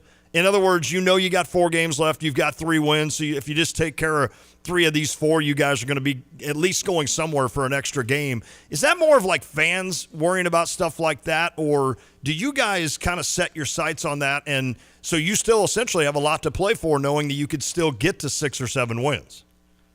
Yeah, I think that's, that can be the mindset, within the building. But, before the year, you just have so many high expectations for your team in general, and I know this team did too. And with wanting just to win a whole lot of games, and obviously it hadn't played out that way. But we know we have 4 right in front of us that can really go our way, and we're very confident in doing that. But I think Coach B and a lot of guys in the building, we don't look ahead to week 12, week 11, or anything like that. Sure. If we do that, we'll miss the opportunity that we have coming up, and we'll let the chips fall where they fall. But obviously, we know that's in play. But ultimately, the goal is to just to win today, win Monday, win Tuesday, and ultimately we'll win Saturday. Luke, I wanted to ask you because we didn't get a chance to talk to you last week. Obviously, you had the bye week, but and you've probably had a chance as a team to put it behind you. But the Wisconsin game, what was the emotion like, or just the disappointment of just the way that game ended for you guys? Yeah, obviously, it'd be what you would think. The locker room was really disappointed with us being so close there to coming out with a really, really big win at home and at homecoming, and for almost the entirety of the game, we felt like it was ours. Completely. Where there's a ton of confidence flowing throughout our sideline, and I know throughout the stadium. And we were doing a lot of good things on offense. Defense was playing well, and some things happened that we can't control. And I think offense we stalled out a little bit there at the end, and the offense and myself and a lot of guys take ownership of that. There's things that we could have done to just to score one more touchdown. And I think that's just what we needed, to get to 28 to help out our defense there. And, got to find a way to just stay consistent, not get complacent. And that's just what we needed. We needed just one more touchdown for us to have a really big win there. So it was obviously disappointing letting that one slip away. But you learn from it, you grow from it. I know I am, and how I can be better to maximize that opportunity as it'll come ahead here in the future, so it won't happen again. But you take that experience, you learn from it, you don't dwell on it, and you move on at the end of the day. Last one for you, Luke. As you look at this last 4-game stretch, I'm sure the obvious is you want to win as much as possible, do whatever it takes to win. But within your own game, is there anything that you're focused on to try to get more out of, or just really emphasizing so that you guys are in a position to do that as you go forward in this last stretch of the season? Yeah, I think most definitely. That's something that's the focus every single week is, finding little nicks and crannies of how I can get better within my game. And, I think the whole season has been a learning process of that, and getting a feel for, just playing again and, finding that confidence, within myself as a player. And, I think each week there's just something different. Sometimes, the same things kind of show up that, I need to work on and get better at, whether that's within the pocket and, having a better presence there, and, so helping out, so I can help out my offensive line and in different areas, and, just ultimately just playing with trust in my eyes, trusting, the position that Coach Lunny has put me in, and trusting the people around me. And, I think that's the biggest thing that, that'll come to me with as I just keep playing. And I think that's the goal for me, is to play with that trust trusting my training, trusting, my teammates around me, trusting my eyes and what the defense is giving me. So the game will really slow down and making sure that my eyes are in the right spot so I can make good decisions and put my team in good positions. Keep trusting those legs, dude. You're quicker than snot, man. I don't know how you got out of some of those kind of spots you were in against Wisconsin. I thought one time you were going to get sacked. You end up getting like 15. So that was really, I don't know if that was the game plan going into the Badgers, but you utilized it well. Yeah, well, I appreciate it. I kind of surprised myself in some ways too there, but yeah, I mean, if I can help my team out with my legs, I'm all for it. But there's some opportunities that I used my legs when I didn't have to, and there was certain things I could have done to distribute the ball to one of my receivers or whatever it may be. But I'm going to go compete, whatever that looks like for our team. All right, my man. This is the last one for me. As you know, I'm taking my son down to Oxford. I need a good pizza place to eat Friday afternoon. Good pizza place. Okay. I was so St. Leo on the Square. Okay. Is the place. Old Venice on the Square is a great pizza place. Got it. Anywhere on the Square is just great food overall, but right there, St. Leo is kind of a more a fancier type restaurant. So, I want to go there. But Old Venice and also Proud Larry's. Proud Larry's is a great one on the Square too. Those are great. 3 great pizza places. Boom, man! 3 on the Square. Maybe we'll just hit them all. Just have a slice in every one of them. What the heck? Might as well. Well, Luke, I'm looking forward to going down there and seeing Oxford for sure, and looking forward to Illinois and Brett Bielema. I don't think he's ever lost to Minnesota, so hopefully that trend continues and you guys get right before getting back home. It's always good to visit, my friend, and good luck this weekend. Thank you. I really appreciate you guys. All right, buddy. Luke Altmaier. Let's go. Once again, brought to you by Dogtown Heating, Air, and Plumbing, your home's best friend. First Federal Savings Bank, local and trusted. Crossroads Contractor Supply, the right tools when you need it. Brian Hansen at State Farm Insurance. Visit brianismyguy.com and by Carpenters Local 243. 2018, when I went down to Oxford, I did eat pizza on the Square at one of those. I think it was the St. Leo's. That's when Ole Miss took on SIU. Southern was winning at half. And I think I've told you this, the 2 wide receivers for Ole Miss that year, A.J. Brown and D.K. Metcalf. Are you kidding me? Metcalf lined up, and I was like, who's that dude? Like, he's bigger than defensive lineman at SIU, and now he's in the NFL, and he's bigger than defensive lineman in the NFL. Incredible. He is huge. And the season that A.J. Brown is having. Oh. Wow. They ended up winning that game like 76-41. But, yeah, Southern was up at half. I remember the Ole Miss fans around us were like, y'all pretty good. I'm like, I don't think y'all are very good. Nothing against my dogs, but we're not supposed to be battling you here at halftime. And they were super nice people, though. The Grove, baby. I'm hitting the Grove again. I'm excited. I'm excited to walk around campus, see everything. It's going to be fun. I've heard it's a great spot. Yeah. I'd like to go check it out sometime for sure. Jump in the car. SEC football. Yeah, baby. I need to experience it. Yeah, they play Texas A&M, so excited about that. I had somebody the other day, like, what was that, like 12-hour drive? I'm like, nah, it's 7 hours. I don't know. I mean, like, I think you should get away, not just you, but there's no reason to, like, jump down to Columbia for an SEC game. It's 4 hours. Yeah. Or Kentucky or Vanderbilt. I know Vanderbilt's kind of everybody beats up on Vanderbilt squad, but you can probably get a good ticket to see Alabama, or you know if you've ever wanted to see the a team like that or LSU or something in person.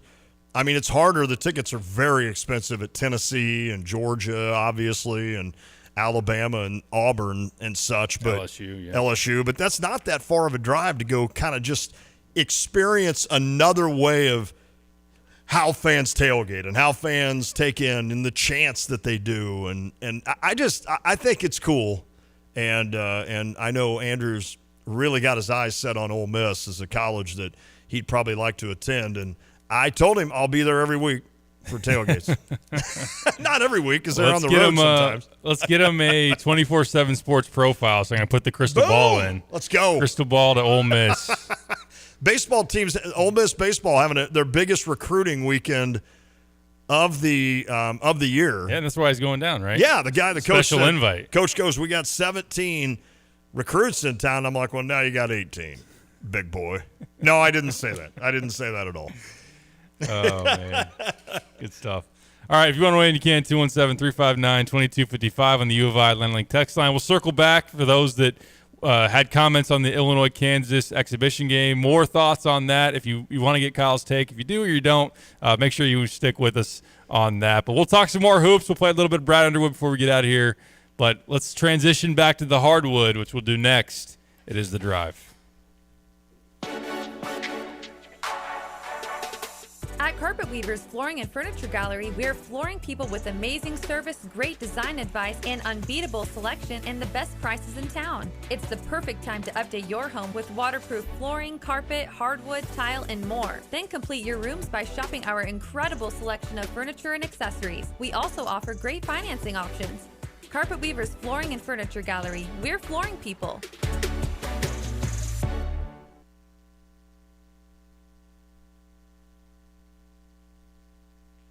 Mom, she won't stop touching me. Broccoli stinks. Guys, no phones at the table. Family dinner time? Not easy.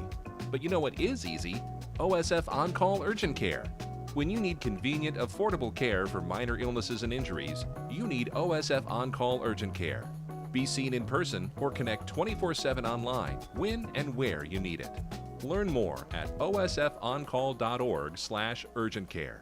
Frasca International in Urbana is a legacy founded in 1958 by aviation pioneer Rudy Frasca with a mission of improving safety in the skies. Over 60 years later, Frasca is committed to providing the best simulation equipment available with superior quality and a personal approach to service and support. Would you like to make a difference in your job? Frasca is looking for an accountant, a CNC machinist, manufacturing and electrical engineer, electronics design associate, and customer service support. Positions for software, aeronautical, mechanical engineer, and machine shop finisher are also available. Positions include an extraordinary benefits package. The perfect fit will enjoy full-time benefits with paid time off, holidays, a 401k, and a Monday through Friday schedule. For details, call 217-344-9200. As an equal opportunity employer, you can learn more about the application process at frasca.com/careers. Urbana's Market at the Square has been cultivating a vibrant scene in CU since 1979. Get to know your farmers bringing locally harvested honey, crafts, jewelry, art, fresh cut flowers, plus produce including fresh leafy greens and root vegetables, fresh baked treats, and a wide selection of proteins. Going on now, every Saturday, 7 a.m. till noon, rain or shine at Illinois and Vine, it's Urbana Market at the Square. Find Urbana Market on Facebook or urbanamarket.org. By now, you've all heard the expression, when you turn the key and the car won't run, call 367-9481 for PDR Automotive. They are what's best for your truck or car. They are PDR. But who are they? They, the PDR staff, understand that a name is only as good as the people that represent it. The PDR staff has more than 335 years of combined automotive experience, several employees now on staff for more than 25 years. PDR, more than just a name. Family owned and operated, now celebrating over 50 years in business.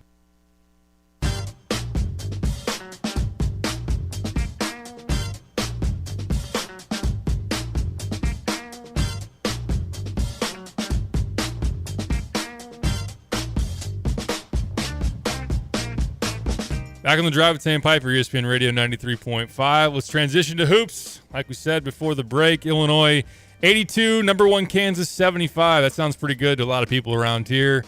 Could maybe set the tone for what's ahead when they count. Coming up next is Eastern Illinois in about a week from now. I think it is exactly a week from today. They'll be tipping off the season opener, and just a few weeks down the road, you got Marquette coming to town, a top 10 team. So in terms of a lot of people wondering what it would look like, Hunter Dickinson coming back, a talented Kansas team. Illinois led for 36 of the 40 minutes. So it wasn't just, hey, they pulled away at the end. They were in the driver's seat pretty much throughout. So a really encouraging performance. More to break down from that for sure. More text to get through. But let's start with this. Let's start with Brad Underwood's thoughts on what he saw from his squad yesterday Of course, I do need to wait for this. There it is. Wait.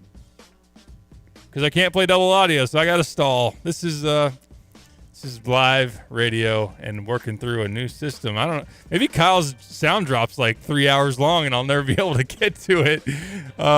Yeah. How about in the meantime, we ask Kyle himself. Kyle, what'd you think and it of? Just ended. Yeah, but your thoughts did not. So let's get to you.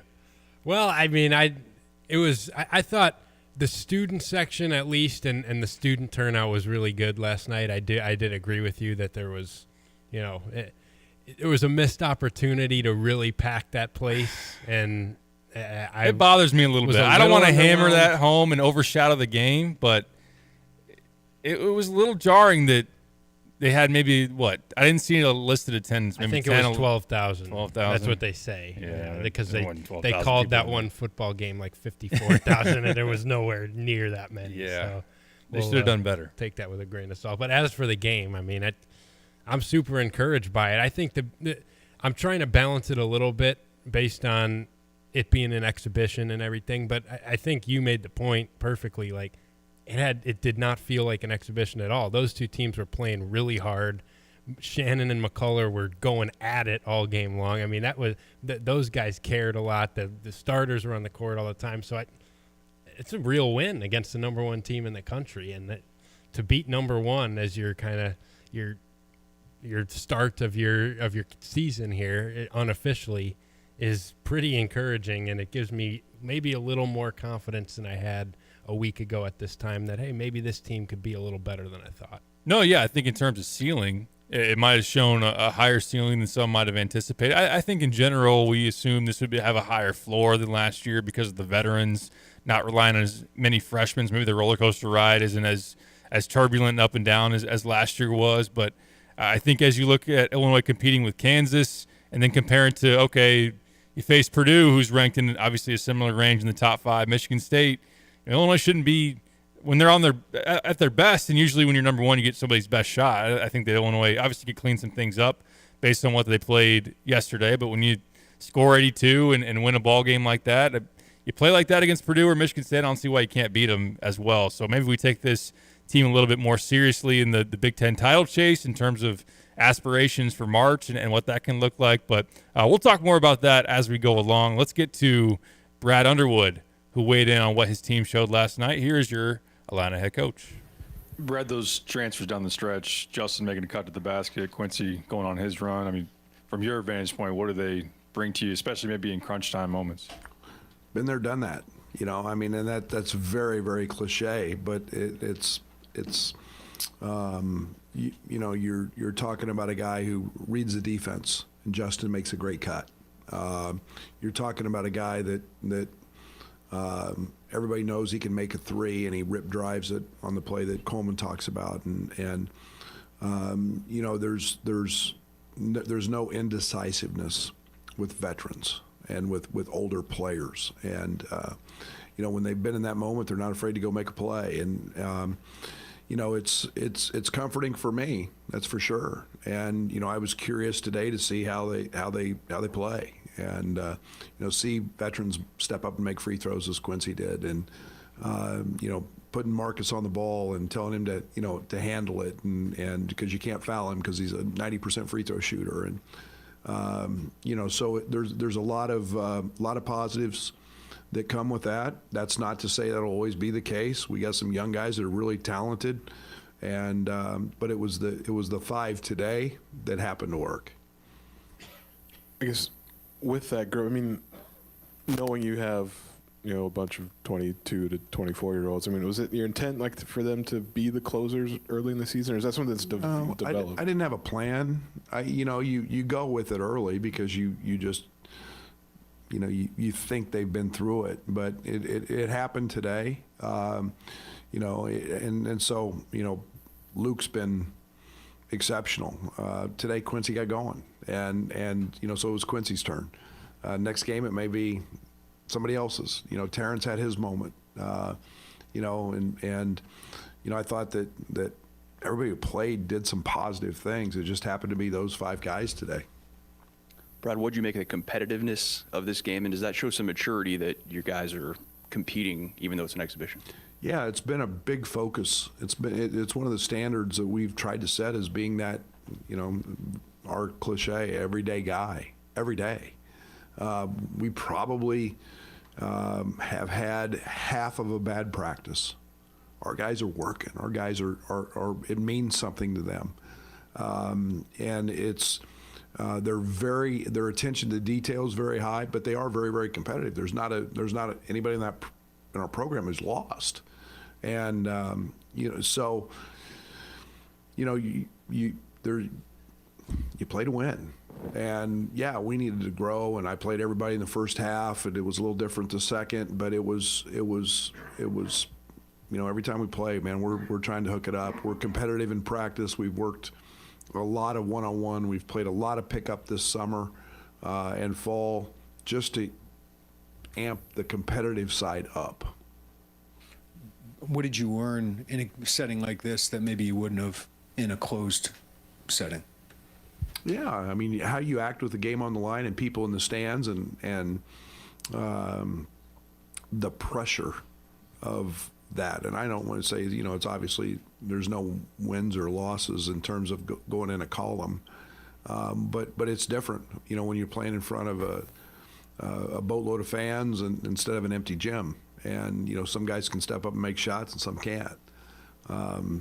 That's the piece of that. You in a scrimmage, you're playing 10-minute halves and play 4 or 3 or 4 of them, and then throw a 20-minute in, and you stop and you coach and you work on situations. And tonight was very game-like, obviously, so there's a big difference. You only had 8 assists, but it did seem like the ball moved well. It was just a lot of attacking closeouts. Is that what you would attribute that to? It's low, but I think we're going to be a high assist team. I think we're a team that we have spent a ton of time talking about attacking closeouts, trying to get fouled, trying to spray it, so the assist total will go up. But again, we've got a really good isolation player in Terrence, and he hit a few, but turnovers are too high. We need to be in the 10 range. Didn't like the 3 in a row that we had late in the 7-minute mark, but the assists will go up. Our ball movement was good. I thought we ran pretty good offense. Coach, how do you feel that your team defended, especially around the rim and transition defense? Well, I didn't have. I thought Coleman was unbelievable defensively. If you guys know anything about ball screen defense and help and support, Coleman Hawkins was off the chart. I felt so comfortable with him in the game on that end. I tried a couple times to take him out, and I was like, gosh darn. One or two possession game, I said he's just going to have to play. He's so good. Anticipation is great. You're not going to stop Hunter totally, but his positioning was good. We jammed his shoulder a few times, and he was very good. I thought we've got to do a better job of, some simple things. We didn't scout. They hurt us in the first half with a couple pinned down screens that. We were late getting to, and so they got a couple buckets. They ran a little, pocket ball screen play that was unique because it was with their 4-man with KJ. We made an adjustment late and then handled it. That'll be stuff we'll clean up with scouting. But I thought it was solid. I'm still, we can't commit silly fouls. I thought we committed too many of those. But we'll continue to work and grow on that in that area. I mean, you talked a few weeks ago about just maybe taking fewer threes as as a percentage of your total shots. But I mean, are you seeing maybe something from your team where you adjust your thinking on that? I mean, I want good shots. What I don't want is what we did last year. 15 seconds on the shot or 16 or more and shoot a contested 3. And that's what I don't want. I like seeing the ball move and pop and it becoming, to be honest, a little more equal opportunity. And that's hard to say when Terrence had a night. But some of the biggest plays of the game were Justin cutting. because we moved the ball, and Quincy hitting a 3 off a dribble drive. That's ball movement, and that's patient. It's okay to shoot a shot with under 10 on the shot clock if it's the best shot you can get. We had a couple possessions today where our ball movement was just phenomenal, and it was the extra pass, and we, guys turned down really good shots to get a great shot. And so if that leads to a 3, it leads to a 3. I'm not going to tell them not to shoot it. Coach, so late in the game, Terrence was in the huddle, looked really fired up. Can you just talk to us about just his mindset and what's been different about him this season? Yeah, he hit his funny bone.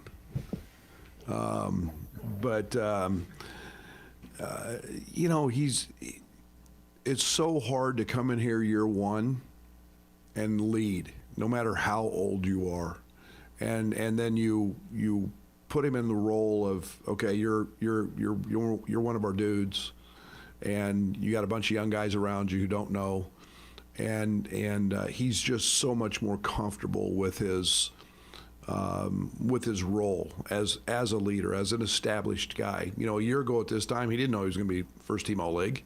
He was just going out to try to figure it out, and he's so much better in practice now than he ever was last year at this time, and that's contagious when one of your guys is first team All-League and an All-American, and he's one of your hardest working guys every day in practice. Brad, has Justin kind of bought into the role that you want, just play hard and be that junkyard kind of role, and has he bought into that, and do you feel comfortable with him in that role? I feel comfortable with him on the court. I know that. I think his role I think all of our roles are undefined yet. I think we're growing in them, simply because I don't know him yet. Tonight was better at understanding that, and we kind of, I made 2 or 3 substitutions tonight, and I said, nah, that's not right. Let me just stick, and because I don't know him. And we're still defining those. Brad, would you want to do this again? Would you rather do a public charity exhibition or? Well, I love the cause. I'm all about helping other people who need the help. This was a great support. Our administration did a phenomenal job in a really quick time turning this around and putting this together. There's tremendous value in it. There's no doubt. There's also a lot of value for those private scrimmages when you can literally stop things and coach them and deal with those moments as they occur. But I'm not opposed to them. I don't know why they call them secret scrimmages. Escape to the country at Curtis Orchard in Southwest Champaign as the kids enjoy the playground and the petting zoo and the country store at Curtis Orchard. This audio brought to you by Curtis Orchard. We're going to break. We'll be back. It's The Drive. Flying Monkey Cafe. Come visit Curtis Orchard. Open now Monday through Saturday 9 to 6 and on Sundays 11 to 6. 3902 South Duncan Road in Champaign at curtisorchard.com. Always a pleasure to talk about Donnie up at Long Branch Steakhouse here in beautiful downtown Gifford. Well, you know what, friends? It's never too early to make your Christmas party reservations at the Long Branch Steakhouse in Gifford. They are taking party reservations for December. 2 nights already gone. Don't be left out this year. If you want a fabulous night at the Long Branch for your office party, get it done now. Connect with the Long Branch Steakhouse and book your Christmas party. Long Branch Steakhouse, beautiful downtown Gifford.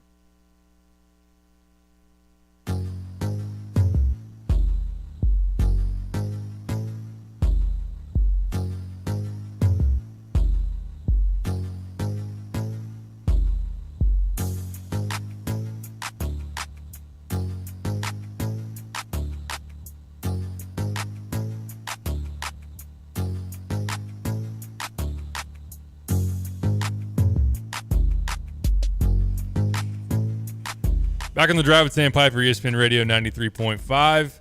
Let's finish out the show with our thoughts on Illinois and Kansas. There's so much you could break down, so many angles to go with. We were just talking off the air about Coleman Hawkins.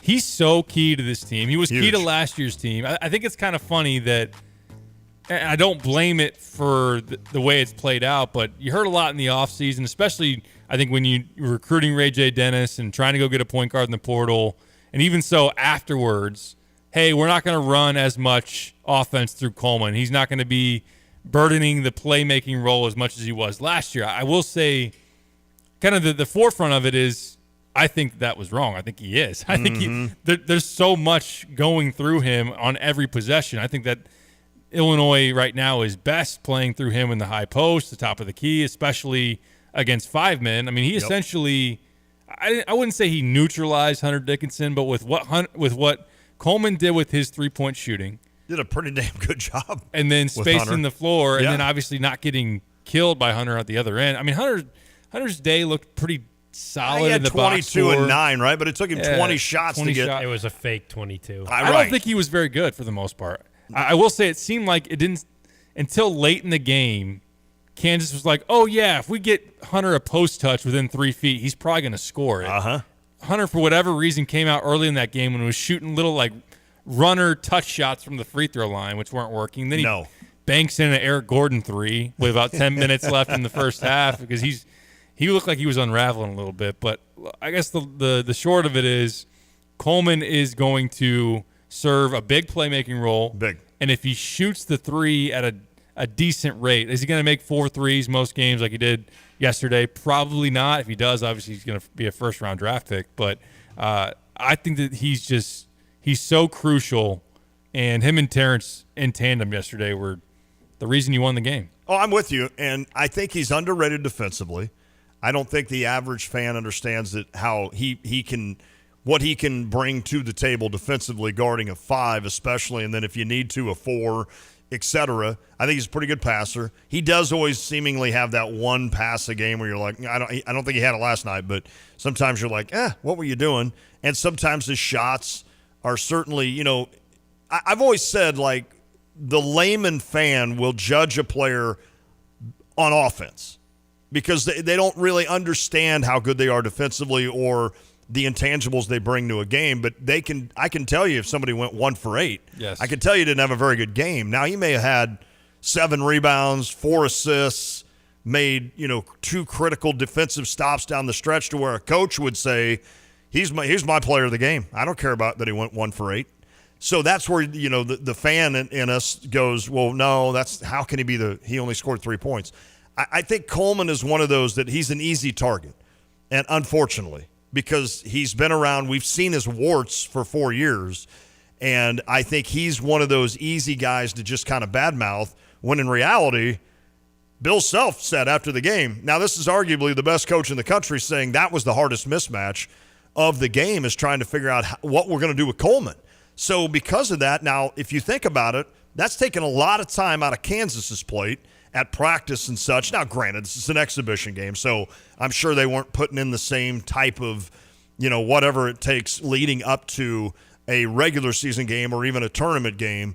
But certainly a lot of what they were probably trying to do is figure out how to stop Coleman. And I guarantee you in the Big Ten, a lot of coaches are sitting there saying, all right, now what do we do with this 6'10", 6'11" dude that can take you outside and hit threes and also be really good on passes, make a lot of key decisions, and he's pretty good actually down low as a defender too. So I feel like Coleman maybe sometimes unfairly gets a little bit of some pushback from Illini fans, and there have been games in the past where he deserved it.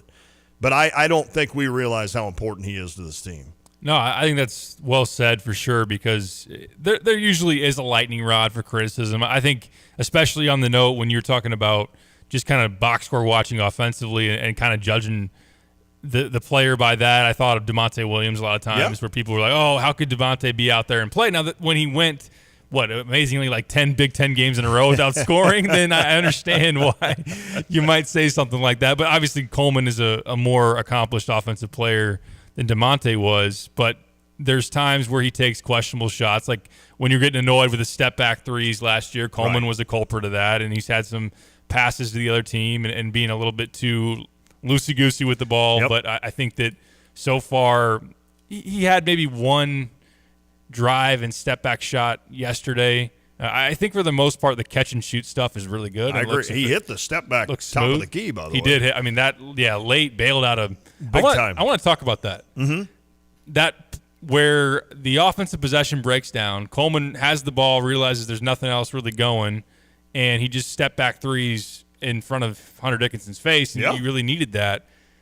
I thought there were some signs late. Well, Illinois did prevail. They made that shot. Coleman makes the pass to Harmon late for a bucket that was as key as any.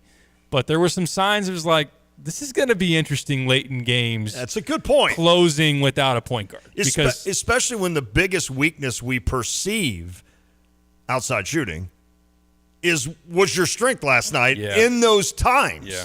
When you needed those biggest buckets, then all of a sudden Guerrier hit one from the baseline. Although that was a fairly well-run offensive execution. But to your point, and then I interrupted you, I mean, Coleman bails you out. Shannon made a couple of, nice threes that are, Self even said after the game is McCullers going to be that good every night? Is Shannon going to play like that and shoot like that every night? I got his point. His point was no, they're not. But you're right, and I see where you're going here because while Ty Rodgers was utilized early in that game, he wasn't late. Mm-hmm. And Marcus Damask brought the ball up a lot, but he's not exactly going to penetrate the lane and kick. So I'm with you, like in late game situations. You got away with it last night because the threes went in. They dropped. But, does that still happen? There's going to be games they don't. Right. I think on the whole, I liked for the most part, the flow and the ball movement of the offense. There were moments where it was really pretty. We talked about off the air. There's the clip on Twitter of them. Really, everybody, all five guys touch the ball on the court. It swings around the perimeter, and Damask ends up with a three. And the transition one as well, that Illinois gets a steal. Yes. Coleman passes it to Damask, who pump fakes, draws the defender. He gives it back to Coleman, who makes a three. I mean, that's unselfish, heady basketball from a veteran team that I really, really liked. But there were stretches where Illinois, you could tell, doesn't have a point guard on the floor, and I thought that they got away with some stuff late in the game, in particular the Coleman three that he made on the step back. And then Terrence looked to be trapped deep in the backcourt at one point, got fouled and bailed out of it a little bit. But we'll see, because you're not – at least in that example, I'm not saying that Ty Rodgers will never be on the floor in a close game late when you have a lead, but he's a 38, 39% free throw shooter until he's not.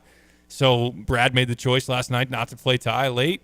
And if they're going to go with that lineup, there will be some teams, because naturally when you're down, you're playing a more in-your-face pressure defense, and Illinois has got to be able to execute late possessions to pull out victories. I'm just going to be interested to see how that looks. I think it's interesting, too, because I had told you guys when we were listening to Brad, I said, I don't know that Kansas is the number one team in the country. Now, will they be a lot better in March? You know they will be. But they played heavy minutes of their starters. They're All-American guard. They're All-American big man. They both played 36 to 38 minutes of basketball. McCullers looked like an All-American, and he can be. He can do that every night. He played 36, 38 minutes. Kansas wanted to win that game. Of course. And Illinois, like you said going into the break the last time, led for 36 minutes out of 40. Now, you were at home, a little bit of emotional night, I would assume, although I don't know that emotions really played that big of a part in it. And I think Kansas defensively was not – I don't think Bill was very happy with the way they played defense, but you got to give Illinois credit. You've got a lot of strong guys. And you're talking about – we talk about experience this year being an older squad as opposed to last year. Guys that know how to use their body, guys that understand – if something's breaking down, well, I'm going to take you off the dribble. Sincere did it on a nice dribble drive. Ty did it a couple of times. Damask used his body to get down. Guerrier forced a shot, got the rebound, the putback. And so you're seeing, and then, of course, Shannon, we know what he can do when he gets downhill. He's not necessarily physical, but he's more physical than you think. Like Jay Lehman said, he could be a tight end. I don't know. Like Kyle had mentioned, that was a good win. And I'm like, that was a really good win. Yeah. I mean, I'm trying not to get crazy here, but you controlled that basketball game for 90% of it against the number one team in the country. Now, is Kansas number one? I'd probably put Purdue over them. There might be a couple of others I'd put over them. Purdue just lost in their exhibition game to that's Arkansas. Right. That's right. So is Kansas a top 10 team? Yeah. and Illinois just controlled them. They did. They did. I mean, when you're number one, you're going to get somebody's best shot. And I think with the way Illinois shot the three, particularly Shannon and Coleman, that helped. That helps a lot because there's games where, Terrence last year, he hits, 8 threes against UCLA, 5 against Syracuse, both in November. Then December and on, he shoots 27% from three. So he's been streaky. Coleman's been streaky from three. They'll be nice where those guys don't hit and can Damask and Guerrier, Goody pick up the pieces in those type of games to be able to win if that were to happen. But I think it's great, kind of a bigger picture on it. And I got 2 points to make on this is, number one, last night didn't feel as fluky maybe as the UCLA game because of winning for 36 minutes. Yep. Where UCLA last year, yes, you beat a top 10 team and it ends up looking really good on your resume. You stormed back from down, 13, 15 at half or their early second half. And how repeatable was that? Texas, you look dead in the water at MSG with about 10 minutes to go. You're down 10. You come back. And look, those wins, they counted as wins. They were huge triumphs that you needed on the resume just to make the tournament. You don't get both of those, you're definitely not making it. Maybe even if you just get one, maybe you're on the bubble and sweating that thing. But last night, because of being out in front the entire time, felt like it was more repeatable or more real. I don't know if you know what I'm saying on that. I know exactly what you're saying, and I agree 100%. Yes. And I think yes, the shots went down. Yeah. And that is going to be a storyline for a lot of the season, whether they go down or not. Maybe after 12 games, maybe it's not a storyline anymore, to the point where we're like, well, you know what? I mean, Goody's shot didn't go last night, so you hopefully count for him to get at least 1 or 2 threes. I think Damask can make a couple of threes each game. I mean, it's not a fluke that Damask hit a three. It's not a fluke that Guerrier hit a three. Those guys have done that in their college careers. I've never seen Justin Harmon, so I'm not sure if he's the guy that's going to go out and hit you a three. Coleman can do what he did last night. Shannon, we know, can be good. Why couldn't it be like that most of the year? I mean, Terrence Shannon, to me, is an All-American player, right? I mean, he's got that ability. He's at his best, yes. Why can't – I mean, he averaged, 20-some a game last year? Why can't – it was 18. Or 18. Why can't he average 22 a game? Why can't Coleman do what he did last night and get you 14, 15, 16 points a game? I just feel like this team is comprised of so many veterans and experience that – I don't know that this is the kind of team that's going to fall behind by 15, whereas last year's team did. I just don't sense that. And the way they play, it's like I almost get to the point where there's been times in the past where Illinois is getting beat by, let's say, 8, and they just keep doing the same thing. They just keep trying to run with teams, or they keep trying to those guys, this team's not going to try to run with teams necessarily all the time. If they want to slow it down, they can. I think there's a lot of different weapons on this team that's going to make it a pretty good team. It felt like things I gotta were quit saying the word team. Things were more crisp. No, that's fine because Illinois really wasn't a great team last year. They had talent. I'm with you. But when you put it all together and tried to mix it all up, it never meshed like you could. So I think this squad finding out how to be a team is really, really important. And it's a small sample size, but so far the indications are good of the way that those guys are meshing. I think the guys that you brought in via the portal fit in well. And so far, we'll see what happens when guys don't get the minutes they want and how they react and what that means for the locker room and whatnot. That's what happens when you have a deep team. Some guys are going to be unhappy and some talented players aren't going to get in. But as of right now, I like how that is working. I like how just more of a veteran – high IQ in terms of the way they cut. Another thing about yesterday, I know we're running short on time here, they were gritty. They are. The effort plays was something different than last year. Illinois really out-toughed Kansas, it felt like. The way that they were diving on the floor, jumping out of bounds for the loose balls, and they had 13 offensive rebounds. And then you look at the free throw differential, especially in the second half. Illinois got to the line 26 times in the second half, 12 for Kansas. That tells me that's a team that's physical. They can go